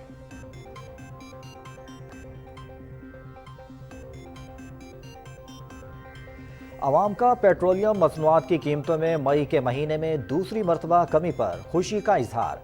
काश्तकारों, ट्रांसपोर्टर्स और कारोबारी अफराद ने हुकूमत की तरफ से पेट्रोलियम मसनूआत की कीमतों में कमी के इकदाम को सराहते हुए कहा कि ये एक बड़ा रिलीफ है। इन्हां दिनां दे विच मुंजी दी काश्त जारी है, कमाद नूं पानी दी बड़ी वड्डी लोड़ है ते हुकूमत ने मई दे महीने च 2 दफ़ा तेल दीयां कीमतां कम करके किसानां नूं बड़ा वड्डा रिलीफ दिता है ते असीं उन्हां दे बड़े मशकूर हैं। हुकूमत का शुक्रिया अदा करते हैं। इन्होंने मई के महीने में 2 दफ़ा तेल की कीमतें कम की हैं और डीजल सस्ता किया है। इसमें किराए कम होंगे और चीज़ें जो हैं वो सस्ती होंगी। गवर्नमेंट का हम बहुत शुक्रगुजार हैं, उन्होंने दूसरी मरतबा मई के महीने में कीमतें फ्यूल की कम की हैं, जिससे हमें काफ़ी कारोबार में फ़ायदा हासिल होगा।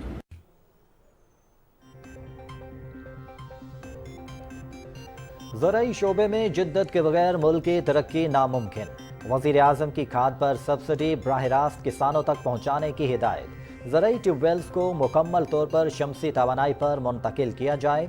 मयारी बीज की फराहमी, जदीद मशीनरी और ज़राई तहकीक के लिए बजट में फंड्स मुख्तस किए जाएंगे। वज़ीर आज़म मोहम्मद शहबाज शरीफ।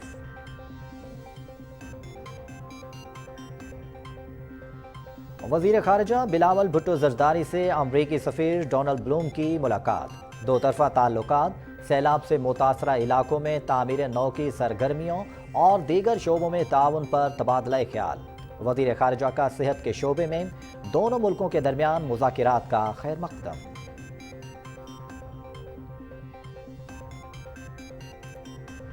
जस्टिस इकबाल हमीदुर रहमान ने वफाकी शरई अदालत के चीफ जस्टिस की हैसियत से हलफ उठा लिया। Chief justice of Pakistan Umar Ata Bandial ने उनसे हलफ लिया। हलफ बर्दारी की तकरीब में सुप्रीम कोर्ट के जजेस, वकला और स्टाफ की शिरकत। Justice Iqbal Hamidur Rahman Supreme Court के जज भी रह चुके हैं। बरतानवी chief of general staff sir Patrick Nicholas की army chief general Syed Asim Munir से मुलाकात। इलाकाई सलामती और बाहमी दिलचस्पी के अमूर पर तबादला ख्याल। बरतानवी जनरल की जानिब से दहशतगर्दी के खिलाफ जंग में पाक फौज की कामयाबियों और कुर्बानियों की तारीफ। GHQ आमद पर जनरल पैट्रिक निकोलस को पाक फौज के चाको चौबंद दस्ते की सलामी। सिक्योरिटी फोर्सेस का शुमाली वजीरिस्तान के इलाके दोसाली में ऑपरेशन। 2 दहशतगर्द हलाक, असलिया और गोला बारूद बरामद। स्पिन बॉम्ब में पोलियो टीम पर शिद्दत पसंदों का हमला नाकाम बना दिया गया। भरपूर जवाबी कार्रवाई। फायरिंग के तबादले में स्पाई साकिबुर रहमान शहीद हो गए। रूस का डोनेस्टिक के महाज पर मजीद यूक्रेनी इलाकों पर कब्जे का दावा। रूसी फौज अपनी पोजीशन मुस्तहकम करने में मसरूफ। फौज की जरूरियात पूरी करने के लिए रूस ने राइफल गोलियां और तोप के गोलों की बरामद रोक दी।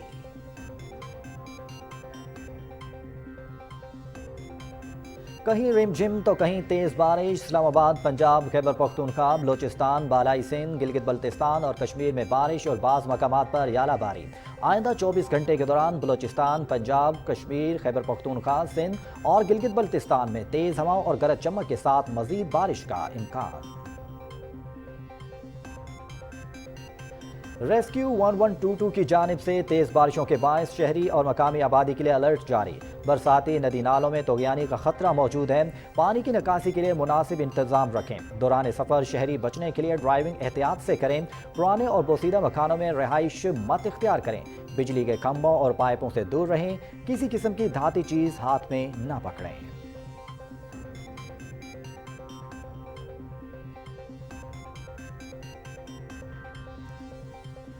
और ओमान में junior hockey Asia cup Pakistan की फाइनल में रसाई। सेमीफाइनल में मलेशिया को 2 के मुकाबले में 6 गोल से शिकस्त। अब्दुल रहमान ने 3 गोल्स किए। पाकिस्तान और भारत के दरमियान फाइनल आज खेला जाएगा।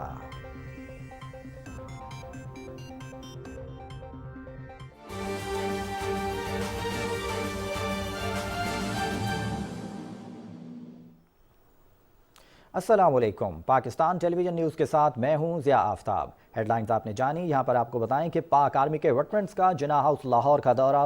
वेटरन्स ऑफ आर्म फोर्सेस के वफ्द की जिन्ना हाउस लाहौर में पेश आने वाले वाक़ये की शदीद अल्फाज में मज़म्मत।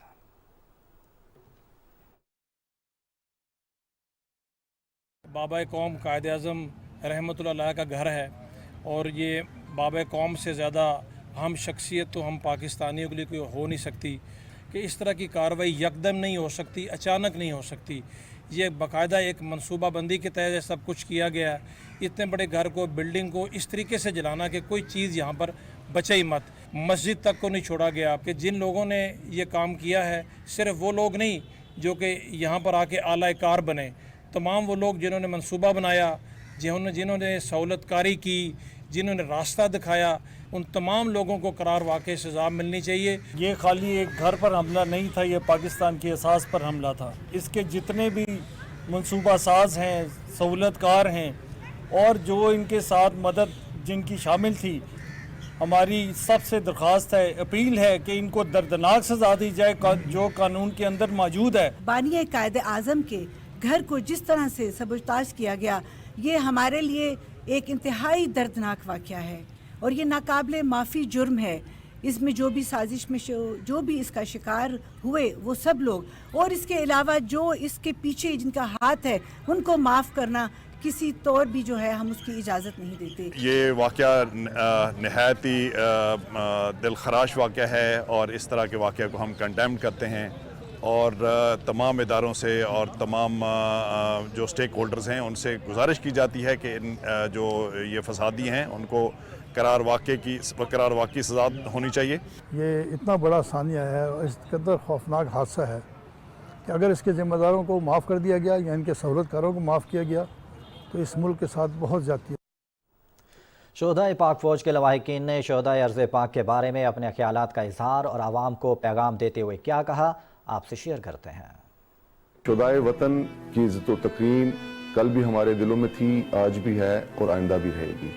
जो कौमें अपने शोहदाए वतन की कुर्बानियों को फरामोश करती हैं वो तारीख के औराक में गुम हो जाती हैं। हमें बहुत अफसोस होता है कि इसके लिए हमने अपने घर की पोजीशन और चमन उछाड़े हैं। क्या इसके लिए मेरे अवकाश ने और दीगर शुदा ने अपनी कीमती जानें कुर्बान की है।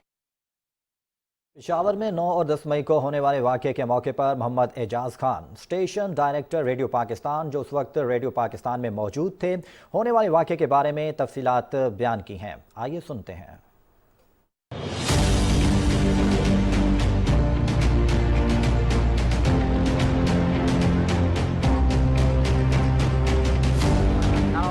मई को शाम 5:30 बजे ये साथ वाला दीवार पर जो जंगले थे उसको तोड़ डाले और अंदर आ गए। इन इंतशार पसंदों ने इसको भी नहीं बख्शा और इसको आग लगा दिया। 10 मई को ये लोग ज़्यादा तादाद के साथ आ गए तो इन लोगों ने इस मेन गेट को ये अभी दोबारा हमने लगा दिया है। ये सारा का सारा उसने गिराया था, पाक आर्मी के ताउन से हमने उसको दोबारा जो है ना वो जोड़ दिया है।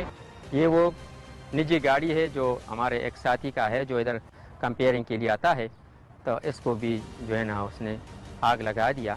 इसके ओनर ने उसको कुरान पाक भी उठा लिया कि जनाब ये इसका खातिर करके ये मत जलाओ, ये मेरा खून पसीने की कमाई है। ये तकरीबन 350 सीटर्स जो है ना एक जदीद तर्ज का एक ऑडिटोरियम है एसी निज़ाम का, तो ये जो निकाल सकते थे वो निकाल दिए और बाकियों को जो है ना वो या तो जला दिए और या बस वो छोड़ के चले गए हैं। कंसोल है, बड़ा ज़बरदस्त कंसोल था, लेकिन इसने उसको तोड़ दिया है। सारे बिजली के निज़ाम जो चीज़ इसके हाथ, तो इसी लाइब्रेरी में भी ये लोग घुस गए और इसमें जो हमने 100 साल से ज़्यादा जो हमारा आर्काइव्स था जिसमें हमने अच्छा खासा डिजिटाइज भी किया था, उस कंप्यूटर को तोड़ डाला और साथ ले भी गए।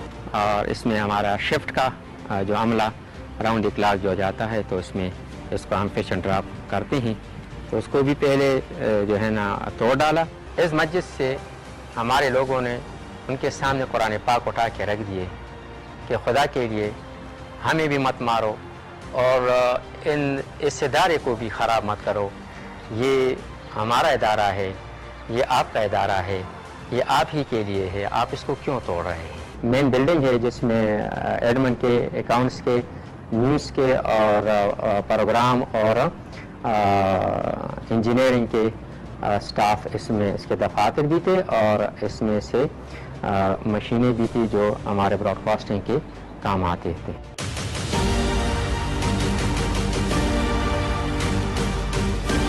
ऑफिसर्स, प्रोड्यूसर हजरात और प्रोग्राम मैनेजर्स वगैरह बैठते थे। हर कमरा एक ही मंजर पेश करता है, तबाही तबाही और तबाही। राख का ढेर बन गया है और साथ साथ इधर इसकी वजह से क्योंकि कागज़ ज़्यादा थे, रिकॉर्ड ज़्यादा था, तो बिल्डिंग को भी इधर से सख्त नुकसान पहुंचा है। ये जितनी भी नेटवर्किंग के केबल्स हैं इसको नाकारा बना दिया है। पेशावर की क्रिश्चियन कम्युनिटी से मुंसलिक स्कूलों के तलबा और असातिज़ा का रेडियो पाकिस्तान का दौरा। स्कूल के बच्चों को 9 और 10 मई के पुरतशद्दुद मुजाहिरों में रेडियो पाकिस्तान को पहुँचने वाले नुकसानात के बारे में बताया गया।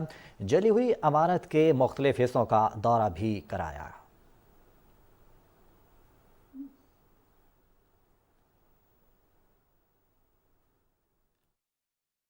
आज हम अपने स्कूल के बच्चों के साथ रेडियो पाकिस्तान के विज़िट के लिए आए और जब हमने यहाँ की इमारत को देखा, ख़बरों में तो हम देखते थे कि ये जली हुई है, लेकिन इतना एहसास हमें उस वक्त नहीं हुआ जो आज के विज़िट के दौरान हमने जितनी डिस्ट्रक्शन देखी है और जितना बुरा हाल देखा है, उससे हमारी जो आंखें हैं शर्म से झुक गई हैं, क्योंकि ये हमारे असासे हैं और इन असासों को नुकसान पहुंचाने का किसी को हक नहीं है। टीचर्स के साथ आए यहाँ पर विज़िट करने रेडियो पाकिस्तान, लेकिन हमने यहाँ पर आकर देखा तो ये इस इमारत को बहुत तशद्दुद से जलाया गया है और बीच में जो सा सामान वगैरह था वो भी ले गए हैं। जब हम यहाँ पे आए तो सब कुछ जला हुआ था।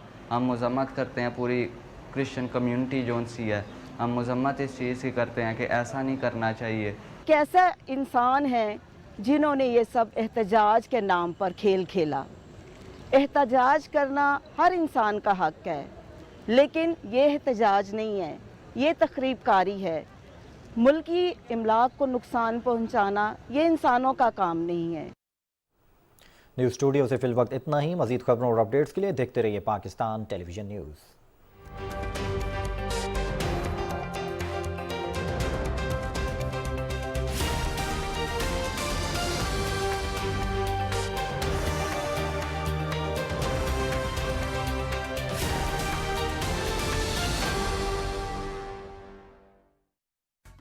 अभी सही हो जाता है। हाय मेरे तो भी ज़हर तेरे बैठने थे। हाय मैं मर गई। नादिर तुम।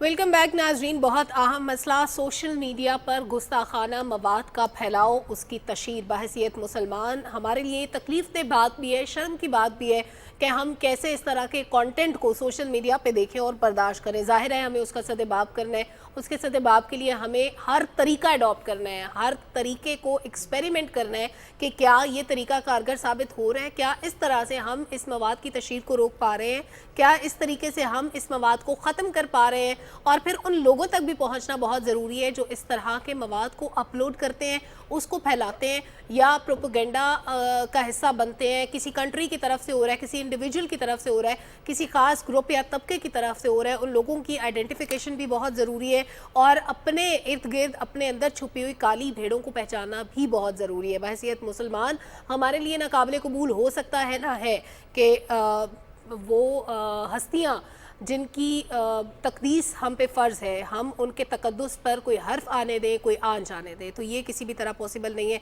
इसको ख़त्म करने के लिए, इसका सदेबाब करने के लिए हम हमेशा बात करते हैं कि क्या क्या तरीके अपनाए जा सकते हैं। आज भी उन्हीं तरीकों को एक्सप्लोर करने की कोशिश करें। बिल्कुल जी, और इस पर बात करने के लिए मजहबी स्कॉलर जनाब मुफ्ती गुलजार अहमद नईमी साहब आज हमें ज्वाइन कर रहे हैं और उलमा कराम को बुलाने का मकसद ये है कि मस्जिद के मिंबरों महराब से ये मैसेज जाना चाहिए, क्योंकि वहाँ पर बैठे हुए हर वॉक ऑफ लाइफ से लोग होते हैं। तो जब एक प्रोफेसर को, जब एक मीडिया प्रोफेशनल को, जब एक पुलिस को, जब एक जज को, जब एक पॉलिटिशियन को मस्जिदों मिंबर से ये मैसेज मिलेगा तो वो यकीनी तौर पर आगे जो उनकी रियाया, जो उनके मातहत लोग हैं, उन तक ये पैगाम पहुँचाएँगे। हमें ज्वाइन कर रहे हैं मुफ्ती गुलजार अहमद नईमी साहब। अस्सलाम वालेकुम मुफ्ती साहब। वालेकुम अस्सलाम जी। जज़ाकल्लाह वक्त निकालने के लिए। खैरियत से? आप खैरियत से हैं? मुफ्ती साहब, अभी हम ऑफ द रिकॉर्ड भी काफ़ी देर से इस पर गुफ्तगू कर रहे थे। क्या आपके नज़दीक जो है वो आपको लगता है कि सोशल मीडिया पर इस वक्त ये जो नफ़रत अंगेज़ मवाद या ख़ास तौर पर ब्लास्फेमी से रिलेटेड जो कंटेंट मौजूद है, वो उसकी वजह क्या बनी है कि ये वक्त के साथ साथ बढ़ता जा रहा है? और ये क्या हमारी सफ़ों के अंदर लोग मौजूद हैं जो एक दूसरे के ख़िलाफ़ कर रहे हैं, इस शिद्दत के माहौल को पनपने दे रहे हैं, या फिर ये बाहर से किसी की साजिश आपको लगती है? बहुत शुक्रिया। बड़ा ही अलार्मिंग सूरत हाल है। सोशल मीडिया पर गुस्ताखाना जो मवाद है उसकी नशर व इशाअत के हवाले से, और आपने ये फरमाया कि ये बाहर से है या अंदरूनी मुल्क से है। मैं ये समझता हूँ कि सूरत हाल इतनी गंभीर और ख़तरनाक हो चुकी है कि जिस तरह आपने ये कहा कि मस्जिद में तमाम वॉक ऑफ लाइफ से लोग जो है वो आते हैं, यहाँ पर भी सूरत हाल जो है वो ऐसे ही है कि इसमें उलमा भी मुलव्वस हैं, इसमें तलबा भी मुलव्वस हैं, इसमें डॉक्टर भी मुलव्वस हैं, इसमें इंजीनियर भी मुलव्वस हैं, और इसमें जो है ना वो इलेक्ट्रॉनिक प्रिंट मीडिया सब के सब लोग जो हैं वो गुस्ताखाना मवाद की नेगेटिव ज़हनियत के लोग हर जगह मौजूद हैं, और बहुत ही ख़तरनाक सूरत हाल जो है। मुफ्ती साहब, इसमें कम इल्मी का अमल दखल ज़्यादा है या इसमें प्रोपेगेंडा करने वाले अनासर का अमल दखल ज़्यादा है? देखें, पहली बात तो ये है कि हमारी जो यूनिटी है, पाकिस्तान का जो इत्तेहाद है और पाकिस्तान की जो वहदत है, इस पर इस सोशल मीडिया के ज़रिए से बराह रास्त हमला किया जा रहा है।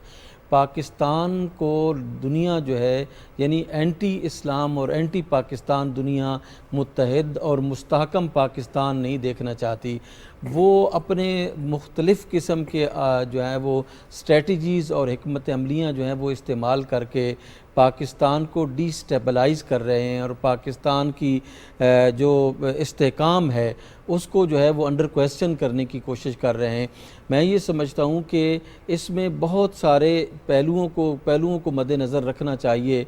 हम उलमाए कराम का जो फरीज़ा है उस पर हमें तवज्जो करनी चाहिए। जो आपका एज ए मीडिया मैन या वुमेन जो है वो एक रोल बनता है, आप इलेक्ट्रॉनिक मीडिया पर बैठे हैं या प्रिंट मीडिया पर बैठे हैं, जहाँ कहीं भी बैठे हैं, आपको अपना रोल जो है वो अदा करना चाहिए। जो यानी लॉ इन्फोर्समेंट एजेंसीज़ हैं उनको जो है वो अपना करम। मुफ्ती साहब, मुझे ये समझाएं कि एक शख्स वो बैठा हुआ है सोशल मीडिया के ऊपर, सोशल मीडिया पे अब हर जहनीत का बंदा इस लिहाज से मौजूद है कि आप शहर का चक्कर लगाते हैं आपको हर जहनीत का बंदा मिलता है, उसी तरीके से सोशल मीडिया है, और बल्कि वो तो एक बहुत बड़ा जो है ना वो एरिया है। तो वहाँ पर अगर आपके सामने कोई भी ऐसा मवाद आता है और आपको वो अच्छा नहीं लगता बहसीत मुसलमान, तो आप उसका काउंटर नैरेटिव क्या करेंगे, क्या कर सकते हैं आप? एक इंडिविजुअल की जिम्मेदारी क्या बनती है? देखिए, एक इंडिविजुअल की जिम्मेदारी है कि उसके मुकाबले में कोई पॉजिटिव चीज़ जो है वो अपलोड करे, उसको निगेट करने के लिए और उसको बैलेंस करने के लिए अपना जो नुक्ता नज़र है, जो पाकीज़ा तालीमात पर मबनी है, जो पाकीज़ा सोच पर मबनी है, इस पर करना। असल में बदकिस्मती है हमारी कि हम बहसीयत नेशन जब बात करते हैं तो उस वक़्त जब भी कोई चीज़ हम पाकिस्तान में लॉन्च करते हैं उसके मेरिट्स और डीमेरिट्स पर जो है वो सैर हासिल गुफ्तगू नहीं की जाती, बल्कि उसको लॉन्च जो है वो कर दिया जाता है। इसके जो सोशल मीडिया को इतना ओपन करने से लोग तो बड़े खुश हुए थे उस वक़्त के अब जो है वो मीडिया आज़ाद हो गया है, लेकिन इसके जो नेगेटिव पहलू थे, इसके जो डीमेरिट्स थे, उस पर जो है किसी ने काम नहीं किया। आज सरकारी सतह पर हो या प्राइवेट सतह पर हो, आप मुझे बताएं कितने आपको थिंक टैंक्स नज़र आएंगे जो कौम की रहनुमाई इस हवाले से करेंगे कि हमें सोशल मीडिया को किस तरह जो है वो इस्तेमाल करना चाहिए। बड़ा अच्छा नुक्ता आपने उठाया। थिंक टैंक्स का काम, उनकी जो एफर्ट्स हैं, उनकी रिसर्च, ये बहुत ज़रूरी है। क्या ये थिंक टैंक्स कम्युनिटी लेवल पे भी काम कर सकते हैं, इनको गवर्नमेंट लेवल पर ही होना नहीं चाहिए? मैं ये समझता हूँ कि गवर्नमेंट का, रियासत का पहला फरीज़ा ये है कि वो कौम अपनी कौम की सिमत को दुरुस्त करने के लिए मौसर थिंक टैंक्स जो हैं ये वो। मुफ्ती साहब, ये रियासत ठीक है, रियासत का चैनल, रियासत का मॉर्निंग शो, हम यहाँ पर पिछले तकरीबन 3-4 महीनों से इसी किस्म के टॉपिक्स डिस्कस कर रहे हैं। हमारे इसके बाद जो अभी हम टॉपिक डिस्कस करेंगे, और हर हफ्ते ज़्यादा से ज़्यादा वो भी टॉपिक डिस्कस होता है कि शिद्दत पसंदी को हम कैसे कंट्रोल कर सकते हैं यूनिवर्सिटीज़ और कॉलेजेस में, ये भी टॉपिक उसी तरीके से है। इसके अलावा सेमिनार्स भी हुकूमत करवा रही है। अब ये देखें, हुकूमत अपनी तरफ से आगाही दे रही है, उसको परसीव करना हमारी जिम्मेदारी है, और बल्कि हमारा जो है फ़र्ज़ है कि हम उसको जो है वो लागू करें। अगर हम हक़ की बात करते हैं कि हमें अपने हक़ मिलने चाहिए, तो फिर हमारे ऊपर जो फरीज़े हैं, ठीक है, उनको भी तो हम अदा करें ना। तो ये आपको नहीं लगता कि रियासत से ज़्यादा, अब रियासत इस पर अगर सख्ती करने लग जाए फिर रियासत बुरी हो जाती है, इससे ज़्यादा आपको नहीं लगता कि एक इंडिविजुअल की नशोनुमा जो है ना वो खुद होनी चाहिए, कि उसको इतनी अकल होनी चाहिए कि वो क्या कर रहा है? नहीं, आप बात दुरुस्त बिल्कुल कर रहे हैं, लेकिन जहाँ तक आपके इस चैनल का ताल्लुक़ है, आपके चैनल के अलावा मुझे बताएं पाकिस्तान में कितने प्राइवेट चैनल्स हैं जो इस पर जो है वो रोज़ाना की बुनियाद पर गुफ्तगू करते हों या इस हवाले से जो है वो बात करते की ज़रूरत हर सतह पे, हर देखें मतलब कितने चैनल्स हैं? मुझे नहीं है ना, तो अब जाहिर है कि जब 100 चैनल जो है वो दूसरी चीज़ दिखा रहा हो, आपका चैनल जो है वो चूंकि रियासत का चैनल है, इस वजह से जाहिर है कि उसने कौम की दुरुस्त सिमत में जो है ना वो रहनुमाई करनी अच्छा, है। ये तो मेन स्ट्रीम मीडिया की बात होगी। मुफ्ती साहब, मैं चाहती हूँ हम स्पेसिफिकली सोशल मीडिया को एड्रेस करें कि एक इंडिविजुअल के पास ऑप्शन क्या है। मुझे लेट सपोज मैं एक आम शहरी हूँ, मुझे एक ऐसी पोस्ट नज़र आती है जो मेरे मज़हब की तौहीन कर रही है, हमारी मुक़द्दस हस्तियों की तौहीन कर रही है, मैं उस पोस्ट को रिपोर्ट करूंगी। आपने बड़ी अच्छी बात की कि उसके जवाब में कोई अच्छी बात करनी चाहिए, उसकी तस्दीक करनी चाहिए, और मेरे पास क्या ऑप्शंस मौजूद है, मैं उस आंसर को ख़त्म कैसे करूं, गलत इन्फॉर्मेशन फैलाने वाले शख्स को मैं कैसे पनिश करूं, उसको पॉइंट आउट करूं कि ये शख्स गलत बात कर रहा है। नहीं, आप जो है वो तरबियत के हवाले से ये बात कर रही हैं। मैं ये समझता हूँ, देखें मामला जो है वो बहुत आगे निकल चुका है, यानी तरबियत सख्ती की ज़रूरत है। अब जो है वो कानून को इम्प्लीमेंट, साइबर कानून को जो है वो प्रॉपर तरीके से इम्प्लीमेंट, ये भी आपकी तजवीज़ बिल्कुल ठीक है। लेकिन हमारे पास जब कानून मौजूद है, साइबर क्राइम्स जितने हैं उनको डील करने का हमारे पास जब कानून मौजूद है, हमारे पास जो है वो इदारा मौजूद है, ब्लास्फेमी लॉ मौजूद है हमारे पास, ब्लास्फेमी लॉ भी मौजूद है। अब एग्जीक्यूशन जो है वो उसकी करनी है। मैं ये समझता हूँ कि इंतज़ामी एडमिनिस्ट्रेटिवली इसको देखा जाना चाहिए, ज़्यादा इस पर आज बहसीत कौम हमें फोकस करना चाहिए कि हम जो है वो कानून के ज़ेर असर इन लोगों को लाएँ। अब देखें 4 लाख, माज़रत चाहता हूँ, 4 लाख जो है वो ऐसी साइट्स डिडक्ट हुई हैं जिनमें ये किया जा रहा है, और उसमें से जो लोगों को पकड़ा गया है वो 155 सिर्फ लोगों को पकड़ा गया है, और वो भी कुछ लोग जो है वो अंडर ट्रायल हैं, कुछ जो है ना वो नहीं है। आपकी तजवीज़ बिल्कुल जो है ना वो काबिल गौर किया, इस पे काबिल अमल है जी कि जो मुल्क के अंदर से बैठे हुए कर रहे हैं उनको करना चाहिए। लेकिन मुफ्ती साहब, अब जिस तरीके से हम जिक्र करते हैं, पाकिस्तान में यूट्यूब बैन हुई, आपको याद होगा आज से तकरीबन 10 साल पहले का वाक़या, उसकी वजह थी वो गुस्ताखाना फिल्म। अब वो तो एक इंटरनेशनली किया गया ना मामला, ठीक है, उस पे तो हमारे साइबर लॉज नहीं एक्ट करते, ठीक है, तो उसके लिए हमें क्या करना चाहिए? देखिए, एक जो है ना वो फिल्ट्रेशन का जो सिस्टम है फेसबुक पर, उसको इम्प्लीमेंट करना चाहिए। मुझे हैरानगी होती है कि जब हम ये बात करते हैं तो पीटीए वाले दोस्त हमारे साथ इरिटेशन, पिछले दिनों जो है वो इस्लामी नज़रियाती कौंसिल में एक सेमिनार इसी हवाले से हुआ, वहाँ पे हम लोगों ने ये तजवीज़ पेश की कि पीटीए जो है वो इस पर तवज्जो करे, तो वहाँ पर जो है वो इरिटेशन शो की गई, क्या आप हमें मुसलमान नहीं समझते, आप जो है वो ज़्यादा काम कर रहे हैं। मैं ये समझता हूँ कि हर बंदे को, मैं कस्टोडियन हूँ मेहराब मेंबर का, हाँ, मेरा फर्ज बनता है मेहराब मेंबर से मुझे इसके खिलाफ आवाज उठानी चाहिए, प्लेटफॉर्म से बात करना हर किसी का फर्ज बनता है। मुफ्ती साहब, यहीं से कंटिन्यू करते हैं, एक छोटे से ब्रेक की तरफ हमें बढ़ना है, ब्रेक से वापस आते हैं, डिस्कशन को आगे बढ़ाते हैं, हमारे साथ रहें।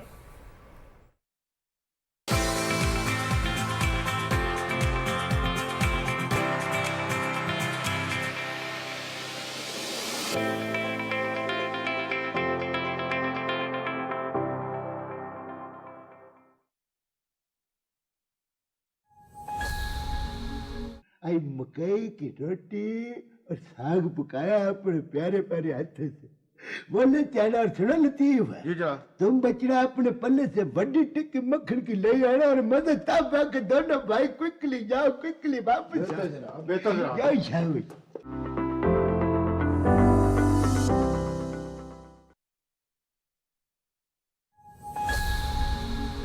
यार आज हमने एक हेरोइन एडिक्ट पकड़ा था, उसकी बीवी आई थी उसे छुड़ाने। She was very poor.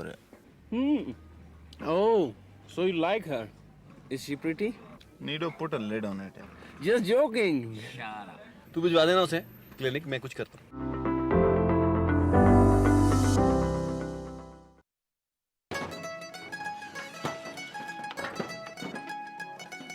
चाचा रहना इधर ही, आपने कुछ दिन मेरे पास। पता नहीं रहना है कि नहीं रहना।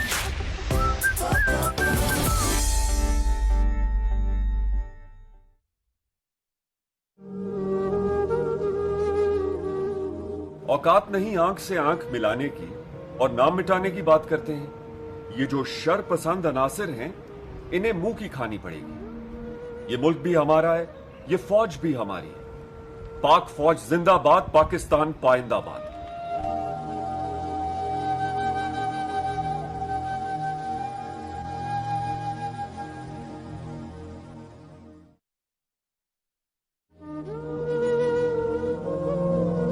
पाकिस्तान पाकिस्तान आर्मी की कुर्बानियों को किसी कीमत पर नज़रअंदाज नहीं किया जा सकता। इस मुल्क और इस कौम के लिए पाक फौज ने हमेशा अपना किरदार अदा किया है। चाहे ज़लज़ला हो, चाहे सैलाब हो, हर मुश्किल घड़ी में हमारी आर्म्ड फोर्सेस ने हमारी कौम का साथ दिया है। किसी भी मुल्क और कौम की बका के लिए उसकी आर्मी बहुत अहम होती है। हम हर हाल में पाक फौज के साथ खड़े हैं। पाकिस्तान जिंदाबाद।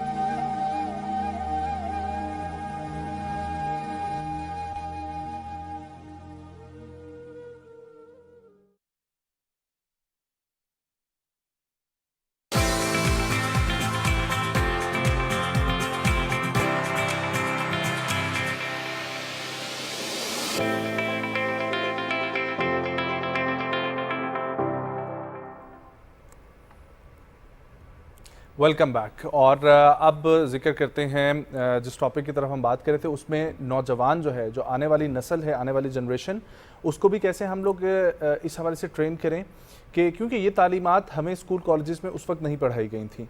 और मैं ये समझता हूँ कि अगर उस वक्त पढ़ाई जाती तो आज जो हम लोग फेस कर रहे हैं एक शिद्दत पसंदी का माहौल, वो शायद ना होता। मुफ्ती साहब, आजकल जो यंग जनरेशन मौजूद है या जो आने वाली जनरेशन है, उनको कैसे जो है वो हम लोगों ने तालीमात देनी है कि सोशल मीडिया के ऊपर किस किस्म का रवैया रखना चाहिए ताकि आप ना फ़िरका वारियत, ना जो है ये मजहबी नफ़रत अंगेज़ मवाद जो है इसको प्रमोट करें, बल्कि अगर कोई चीज़ ऐसी सामने आती भी है तो उसकी रिपोर्ट करना है, उसको रिपोर्ट करना है, उसका काउंटर आर्गूमेंट पेश करना है। देखिए, इस हवाले से मैं गुजारिश करूँगा कि सबसे पहले तो पेरेंट्स को जो है वो अपनी ज़िम्मेदारी का एहसास करना चाहिए कि अपने बच्चों की सिमत जो है वो दुरुस्त करें, यानी पॉजिटिविटी उनके अंदर जो है वो क्रिएट करें। ये पहला मरहला होता है बच्चे की तालीम और तरबियत का। उसके बाद जब वो इदारे में जाता है तो वहाँ पे उसको एक ऐसा निसाब मिलना चाहिए जो इन तमाम चीज़ों को उसके जहन में डाले कि अच्छाई क्या है, बुराई क्या है, बहैसियत मुसलमान उसका बिहेवियर जो है वो कैसे होना चाहिए। फिर जाकर जो है वो जब मस्जिद की तरफ वो राग़िब होता है तो फिर वहाँ पर उलमाए कराम का ये फ़र्ज़ बनता है कि वो अपने मौज़ूआत जो है वो कदीम मौज़ूआत से उनको छोड़कर जो है वो आज के जदीद मौज़ूआत हैं, पाकिस्तान को और पाकिस्तानी कौम को जो चैलेंजेस हैं सोशल मीडिया पर मतलब पाकिस्तान के हवाले से और मज़हब के हवाले से, उन पर जो है वो सैर हासिल पॉजिटिव गुफ्तगू करें ताकि हमारी पाकिस्तानियत भी उजागर रहनी चाहिए। देखिए, सबसे पहले जो है ना वो पाकिस्तान की खैर है तो बाकी तमाम चीज़ों की जो है वो खैर होगी। तो मैं ये समझता हूँ कि ये सोशल मीडिया पर सिर्फ मज़हब के ख़िलाफ़ ही नहीं, पाकिस्तान के ख़िलाफ़ भी जो है वो हमारे इदारों के ख़िलाफ़ जो ये बातें हो रही हैं उनको हमें जो है ना उलमाए कराम का फ़र्ज़ है कि उन पर गुफ्तगू करें और पाकिस्तान को और पाकिस्तान के जो मुहाफ़िज़ीन हैं उन पर जो कीचड़ उछाला जा रहा है या की कोशिश की जा रही है उसको जो है वो प्रॉपर तरीके से निगेट करें और अपने दलाइल के साथ, आर्गूमेंट्स के साथ जो है वो जवानों को समझाएं कि किस तरह जो है वो अपनी सिमत दुरुस्त रख के इन चीज़ों को जो है वो देख सकते हैं। मुफ्ती साहब, बहुत इंपॉर्टेंट बात आपने की है। आज का दौर हम देखते हैं कि फुल ऑफ प्रोपेगेंडा, पुरफितन दौर जिसको हम कहते हैं, आज के दौर में नौजवान नस्ल के लिए फ़हमुल कुरान कितना ज़रूरी है, अहदीस पे उबूर होना कितना ज़रूरी है ताकि वो जो देखते हैं उसके सही या गलत होने का फ़ैसला कर सकें।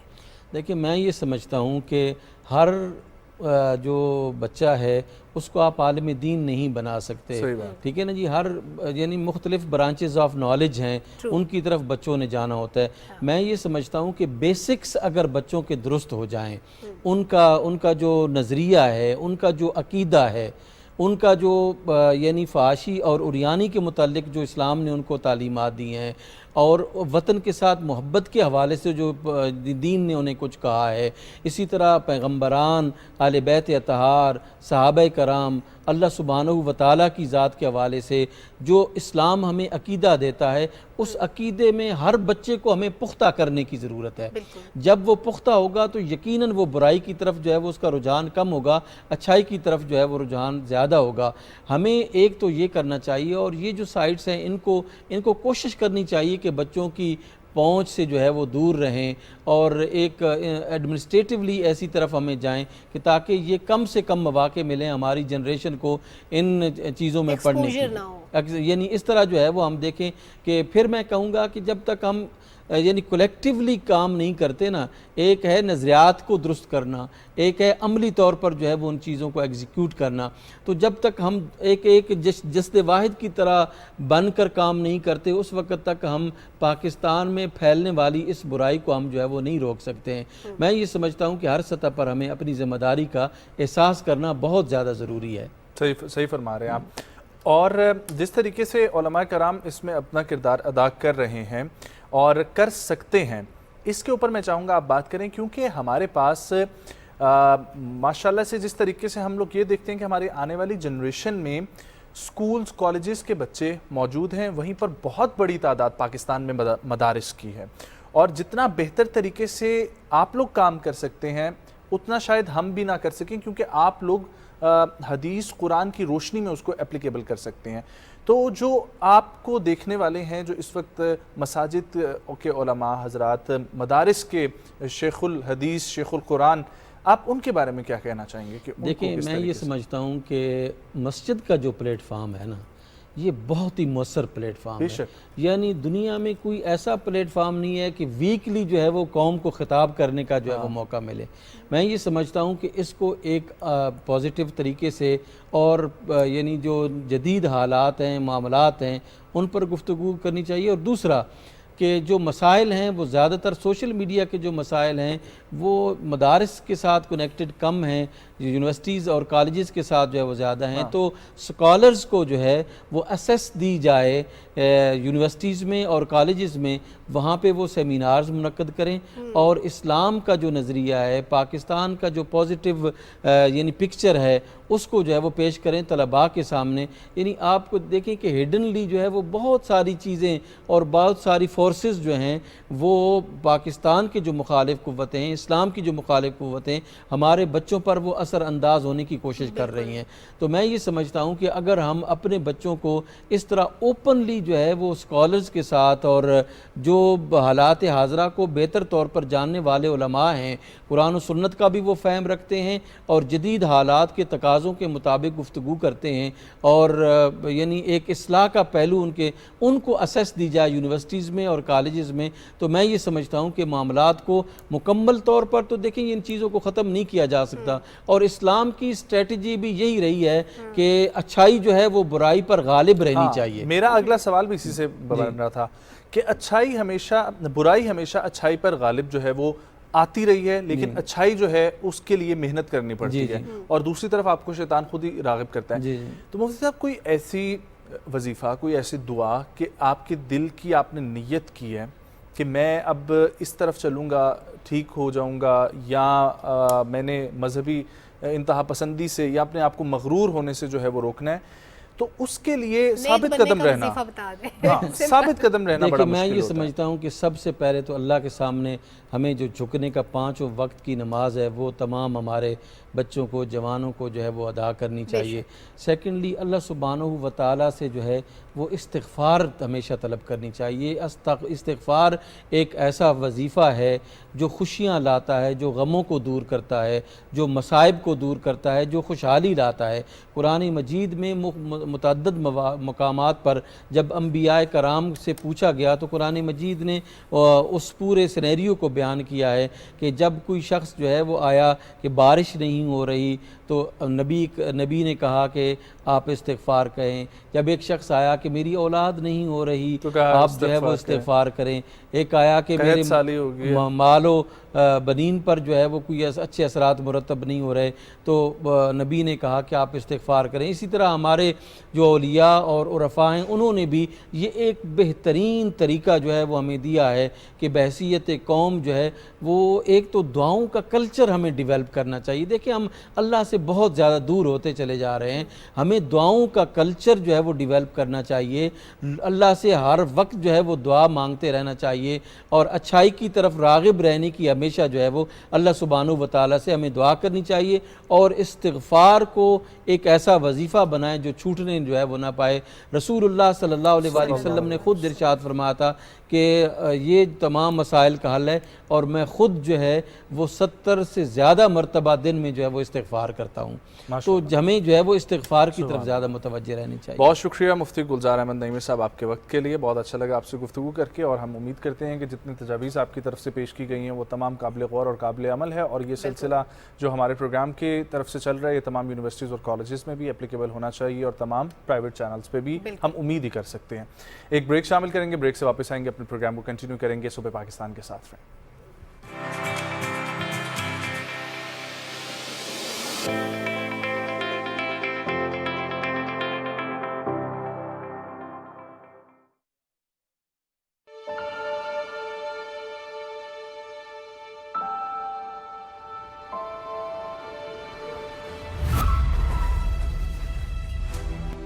अब्बू और चाचू भी तो आप ही की वजह से।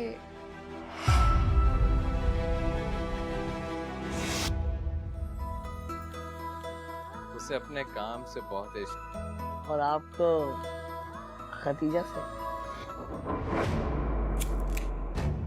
शौकत तो शौकीन है।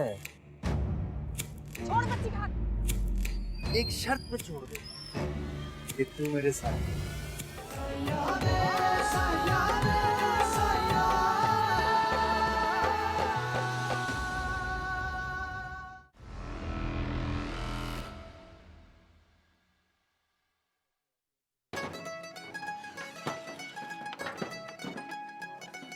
चाचे रहना इधर ही है आपने कुछ दिन मेरे पास।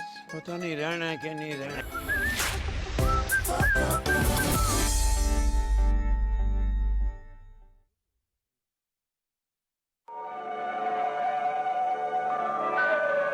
आपकी सुनहरी यादों के खजाने जो पीटीवी ने अमानत की तरह संभाल कर रखे हुए थे, आ गए हैं आपके सामने, ताकि इन सब को आप जब चाहें अपने प्यारों के साथ फिर से जी सके।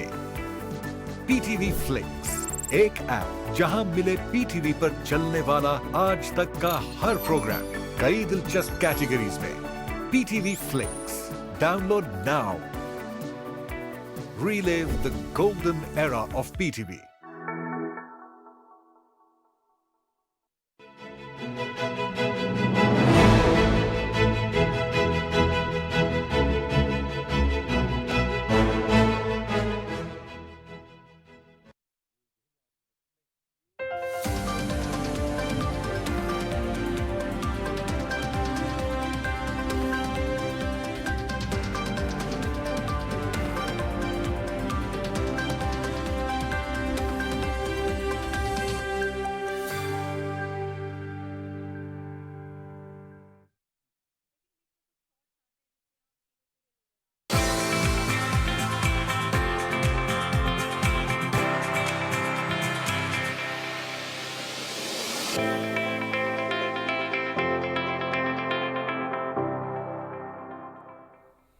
वेलकम बैक नाजरीन। गुज़श्ता सेगमेंट में हम बात कर रहे थे गुस्ताखाना मवाद की तशहीर से मुतालिक। उसमें एक बड़ा अहम पहलू जो इंटेंशनली उस वक्त हमने डिस्कस नहीं किया लेकिन इससे जुड़ा हुआ बहुत इंपॉर्टेंट है, वो है शिद्दत पसंदी और इंतहा पसंदी।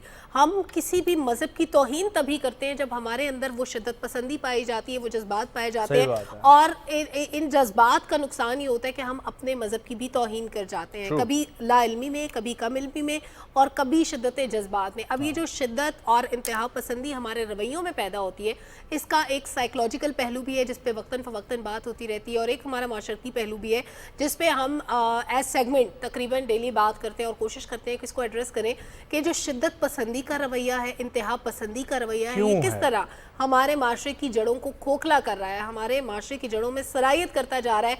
हमारा हर नौजवान हमें बहुत गुस्से वाला नज़र आता है। हम नॉर्मली उसको कह देते हैं ये नौजवान बड़ा एनर्जेटिक है, लेकिन वो इतना गुस्से से भरा होता है, इतने एक्सट्रीम जज्बात होते हैं उसके कि वो हर चीज़ को एक्सट्रीम लेवल पे सोचता है, अच्छाई को भी बुराई को भी। तो इस शिद्दत को कंट्रोल कैसे किया जाए और ये आखिर है क्यों, ये जानते हैं। बिल्कुल जी, और ये आखिर है क्यों, यहीं से हम लोग बात का आगाज़ करेंगे। और इससे मुतालिक बात करने के लिए आज हमें ज्वाइन कर रहे हैं असिस्टेंट प्रोफेसर शोबा उर्दू यूनिवर्सिटी ऑफ सियालकोट, सदर Faiz chair University of Sialkot, जनाब डॉक्टर मोहम्मद आमिर इकबाल साहब। अस्सलाम वालेकुम डॉक्टर साहब। वालेकुम अस्सलाम। बहुत शुक्रिया ज्वाइन करने के लिए। खैरियत से आप? जी अल्हम्दुलिल्लाह, बहुत शुक्रिया। डॉक्टर साहब ये फरमाइएगा कि हम नौजवानों के ऊपर गुफ्तगू करेंगे प्रोग्राम में, लेकिन उससे पहले मिनहसुल कौम हमारी कौम के अंदर पिछले 10-15 साल से जो एक शिद्दत पसंदी का एक जो जहनीत बन गई थी, अब किसी हद तक कंट्रोल हो रही है और उसकी बहुत सारी अच्छी वजूहात है जिस वजह से कंट्रोल होने लगी है, लेकिन ये हमारे माशरे में आई क्यों थी? जी, दरअसल इसमें जो अहम तरीन बात तो ये है कि तरबियत हमारी नौजवान नस्ल की, जिसकी ज़िम्मेदारी वालिदैन पर भी है और असातिज़ा पर भी है, तो ये सही तरह से नहीं हुई। लेकिन अब चूँकि ये नुक्ता उठाया गया है और नौजवान नस्ल की तरबियत का सिलसिला जारी व सारी है और इंशाअल्लाह ये मामला जो है वो जल्द बेहतर से बेहतर तरीन जो है वो होता चला जाएगा इंशाअल्लाह। और आप जानते हैं कि किसी भी मुल्क की माशरत और उसकी जो तहजीब है उसकी अक्कासी वहाँ रहने वाले अफराद की ज़िंदगी से ही हुआ करती है। और आप ये भी जानते हैं कि अफराद के अतवार जो हैं और उनकी जो सोच और उनके जो रवैये हैं वो रियासत की फलाह बहबूद के लिए बहुत ही ज़्यादा अहमियत के हामिल हैं। और फिर अगर माशरा और तहजीब जवाल का शिकार हो तो आप ये भी जानते हैं कि अफराद की ज़िंदगी पर भी जो है इसके असर जो है ना उसके असरात हुआ करते हैं। बिल्कुल डॉक्टर साहब, ये असरात जो है इनको कैसे ख़त्म करें ये जानते हैं। छोटे से ब्रेक की तरफ बढ़ना है, ब्रेक से वापस आते हैं, डिस्कशन कंटिन्यू करते हैं हमारे साथ।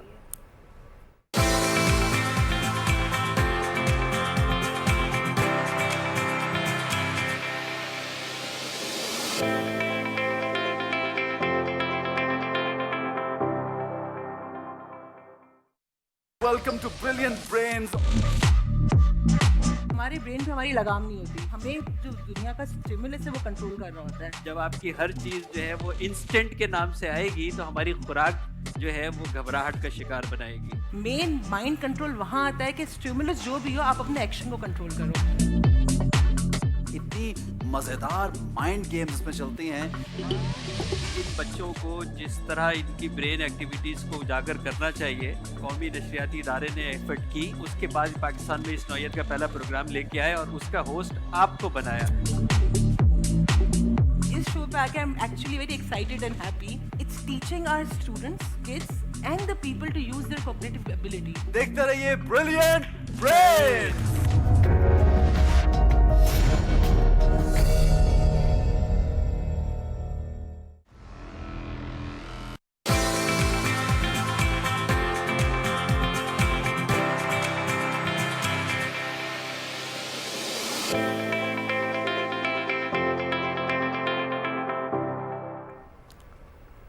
वेलकम बैक नाजरीन। हमारे साथ मौजूद हैं डॉक्टर मोहम्मद इकबाल साहब और उनसे हम गुफ्तगू कर रहे हैं। डॉक्टर साहब, ये फरमाइएगा कि एक नौजवान, हमारी नौजवान नस्ल जो है वो आखिरकार इस बिगाड़ का शिकार क्यों हुई और इसकी वजूहात क्या हैं और फिर अब उसके तदारुक के लिए क्या करना चाहिए? जी, उम्र का ये हिस्सा जब इंसान नौजवान ख़ास तौर पर तालीम हासिल करता है तो उसके जहन में और उसकी सोच में तब्दीलियाँ जो हैं वो रूनुमा होती हैं। उन तब्दीलियों के मरहले में उस पर कुछ सोच जो है वो ज़बरदस्ती ठोंस दी जाती है। ये भी ठीक है। जब हम ज़बरदस्ती जो ठोंसते हैं सोच, अपना ख्याल, अपना नज़रिया, तो इससे जो है जो नौजवान है वो जो है वो परेशान हो जाता है। हाँ, सही। तो उस वक्त फिर ये बिगाड़ जो है वो पैदा होता है। और इसका हल अगर हम देखें तो इसका हल ये है कि नौजवान को जो है उसके अपने नज़रियात, उसके अपने अफकार, उसके मुताबिक उसे सोचने का मौका भी दिया जाए और उसे बोलने का भी मौका दिया जाए, उसे गुफ्तगू करने का मौका दिया जाए। उसके जो नज़रियात हैं, उसके जो ख्यालात हैं, उसकी जो सोच है, जो वो कहना चाहता है, उसे उसके मुताबिक जो है उसे बात करने का मौका। ये जो फ्रीडम है, इस फ्रीडम की एक लिमिट ये है कि आपकी आज़ादी वहाँ तक है जहाँ पे अगले बंदे की आज़ादी शुरू होती है। उसके रिलीजन में आपने नहीं घुसना, मज़हब आपका ज़ाती मामला है, आपने किसी के मज़हब को बुरा नहीं कहना, उसको हर्ट नहीं करना। यानी जब हम टॉलरेंस की बात करते हैं तो इंटरफेथ हार्मनी उसका एक बहुत इम्पॉर्टेंट पर्सपेक्टिव है।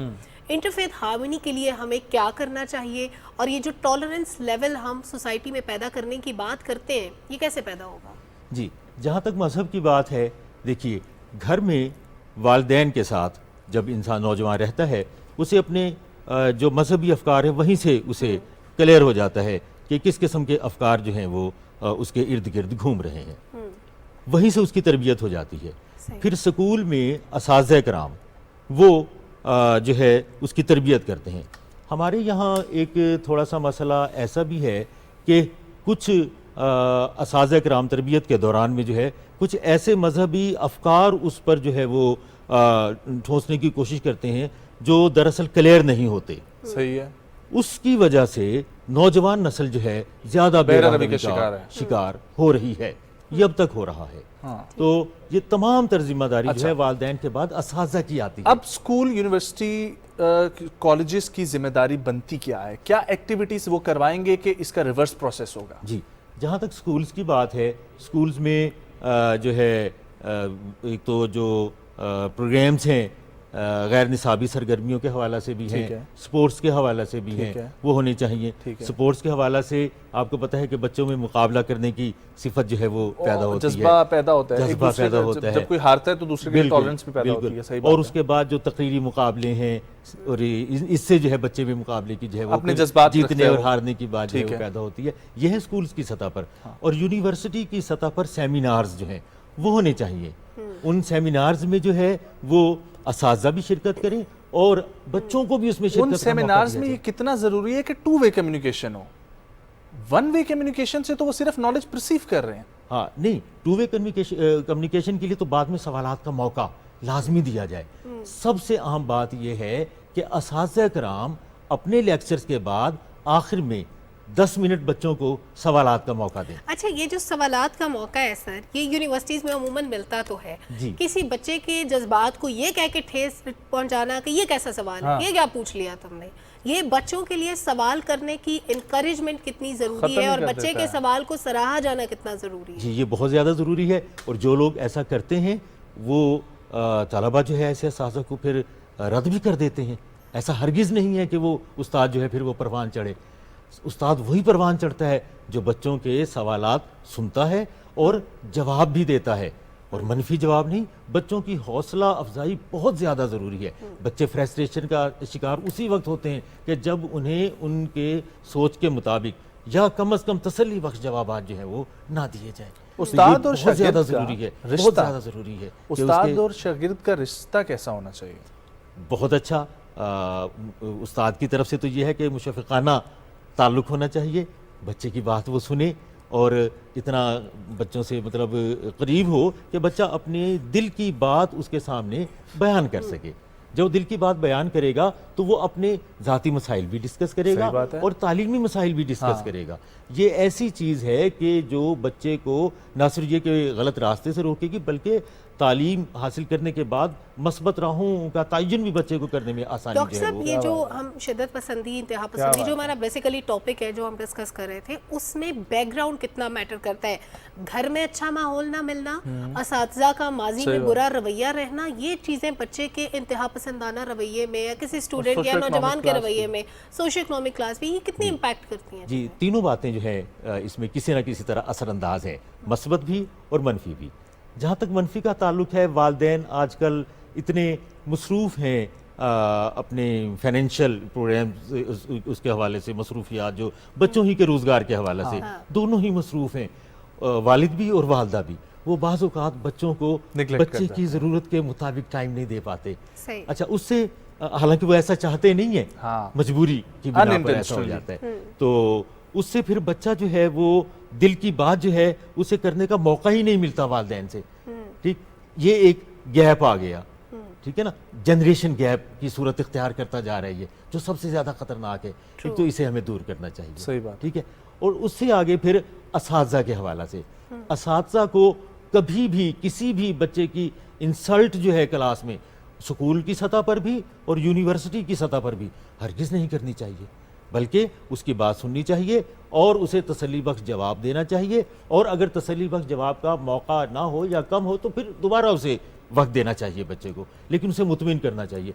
वालिदैन के बाद बल्कि वालिदैन से भी ज़्यादा अहम जिम्मेदारी असातिज़ा की बनती है, क्योंकि जितना ज़िंदगी का अहम तरीन वक्त वालिदैन के साथ तो बच्चे रेस्ट वाला टाइम गुजारते हैं, बाकी टाइम या स्कूल यूनिवर्सिटी में गुजारेंगे या अपनी पढ़ाई में गुजारेंगे, तो उस्ताद की जिम्मेदारी बहुत ही ज़्यादा बन जाती है। अगर उसके जी जी जी, आप तीसरी बात जो है, यानी उस्ताद की भी जिम्मेदारी, उस्ताद की वालिदैन से भी ज़्यादा अहम जिम्मेदारी हो जाती है। तीसरी बात सोशल मीडिया। सोशल मीडिया थोड़ा सा जो है ना वो ये नहीं कि मीडिया गलत है, बच्चे उसका इस्तेमाल ही थोड़ा सा ना गलत कर रहे हैं। अब ये देखिए कि पाकिस्तान में गालिबन 2 करोड़ से ज़ायद जो हैं वो नौजवान मीडिया का आम इस्तेमाल कर रहे हैं। फिगर्स आगे पीछे हो सकती हैं। तो अच्छा, अब वो मीडिया का इस्तेमाल जहाँ तक तो तालीमी हवाले से है वो मस्बत किरदार अदा कर रहे हैं। ठीक है, ये नौजवानों का जो निश्तर तहकीक हो गया था, अब देखें कि मीडिया ही के ज़रिए बच्चों की रसाई उन किताबों तक हो गई जो यहाँ दस्तयाब ही नहीं है उन्हें, लेकिन उनकी रसाई हो गई। ठीक है, अब वो सितारों के जिगर चाक करने के दरपे हैं नौजवान हमारे, लेकिन इसके साथ साथ थोड़ा सा मनफी असर भी जो है वो हो रहा है, जिससे जो है कुछ नेगेटिव किस्म की साइट्स जो हैं वो बच्चों के जहन जो है वो ख़राब कर रही हैं। अच्छा, अब जब बच्चों को उस मीडिया के इस्तेमाल से, मनफी इस्तेमाल से रोका जाता है तो वो फ्रस्ट्रेशन का शिकार हो जाते हैं। यानी उनसे अगर मोबाइल लिया जाए या रोका जाए तो वो कंफ्यूज हो जाते हैं और फिर उस कंफ्यूजन का रिस्पांस भी देते हैं, और रिस्पांस कई किस्म के आ जाते हैं, जिसमें लड़ाई झगड़ा तो एक आम सी बात है, खुदकुशी तक के मामला जो है उस देखने को आए हैं। तो ये सोशल मीडिया का जहमा, और फिर इसके अलावा सोशल मीडिया का आम इस्तेमाल जो चल रहा है उसमें हम पॉजिटिव तो कम ज़्यादा यही इस्तेमाल कर रहे हैं कि कौन कहाँ क्या कर रहा है, किसकी क्या मसरूफियात हैं, कौन जो है वो किस तरह से ज़िंदगी बसर कर रहा है। तो ये जो मीडिया का इस्तेमाल है इसके कुछ मनफी असरात, यानी हम सोशल मीडिया पे एक ऐसी आर्टिफिशियल लाइफ जी रहे हैं जो दूसरों में नेगेटिव इम्पैक्ट कर रहे हैं। बेशक बेशक भाई, इसका पॉजिटिव इस्तेमाल जो है वो होना ज़रूरी है। बिल्कुल। अगर मैं आपसे ये जानना चाहूँ कि अदम बर्दाश्त की हमारे माशरे में वजूहात क्या हैं, उसको आपने पहले भी एड्रेस किया, लेकिन अब उसके तदारुक करके हमें कितना वक्त दरकार है एक साजगार माहौल पैदा करने के लिए जिसमें एक दूसरे का एहतराम हो सके? जी, अदम बर्दाश्त के लिए तो सबसे पहले ये बात ऐसे है कि हमें ख़ुद जो है बच्चों के सामने एक मॉडल पेश करना है। इसमें वालिदैन, असातिज़ा और उसके बाद घर में जो बड़े बहन भाई हैं उन्हें भी, यानी देखिए ना कि सबसे पहले तो वालिदैन भी आ गए, उसके बाद फिर जो है असातिज़ा भी आ गए, यानी सारा माहौल हमें ऐसा बनाना पड़ेगा कि सब ही बर्दाश्त करने का रवैया जो है वो इख्तियार करेंगे। जब वो करेंगे तो हम अगली नस्ल से ये उम्मीद रख सकते हैं कि आने वाली जनरेशन इसके ऊपर अमल भी करेगी कि जब उनके सामने रोल मॉडल मौजूद होंगे, क्योंकि वरना ही नफसियाती मसला बन जाएगा, बनता भी जा रहा है। अभी इस वक्त जो हम बहरे रवि का शिकार हैं वो इसी वजह से हैं कि हमारे पास रोल मॉडल मौजूद नहीं। बहुत शुक्रिया डॉक्टर साहब आपके वक्त के लिए, बहुत अच्छा लगा आपसे गुफ्तगू करके, सलामत रहें। और मैं ये आपसे उम्मीद करता हूँ आप जितनी अच्छी गुफ्तगू कर रहे थे उतने ही बेहतर तरीके से आप अपनी यूनिवर्सिटी और अपनी क्लास में जो है ना वो बच्चों के साथ इसको आगे बढ़ाएंगे। ख़वातीन और हज़रात, प्रोग्राम में जितनी भी हम लोगों ने बातें की हैं, ठीक है, कुछ आप लोग अगर सजेशन देना चाहते हैं तो हमारे तमाम सोशल हैंडल्स आप लोगों के सामने मौजूद हैं PTV के, वहाँ पर जाके आप अपनी सजेशन भी दे सकते हैं। बाकी उम्मीद करते हैं आपको प्रोग्राम पसंद आया होगा। मुझे, सलमा को, सुबह पाकिस्तान की टीम को दीजिए इजाज़त। इंशाल्लाह आप लोग से मुलाकात होगी कल। बहुत सारा ख्याल रखें, मौसम एंजॉय करें। अल्लाह हाफ़िज़।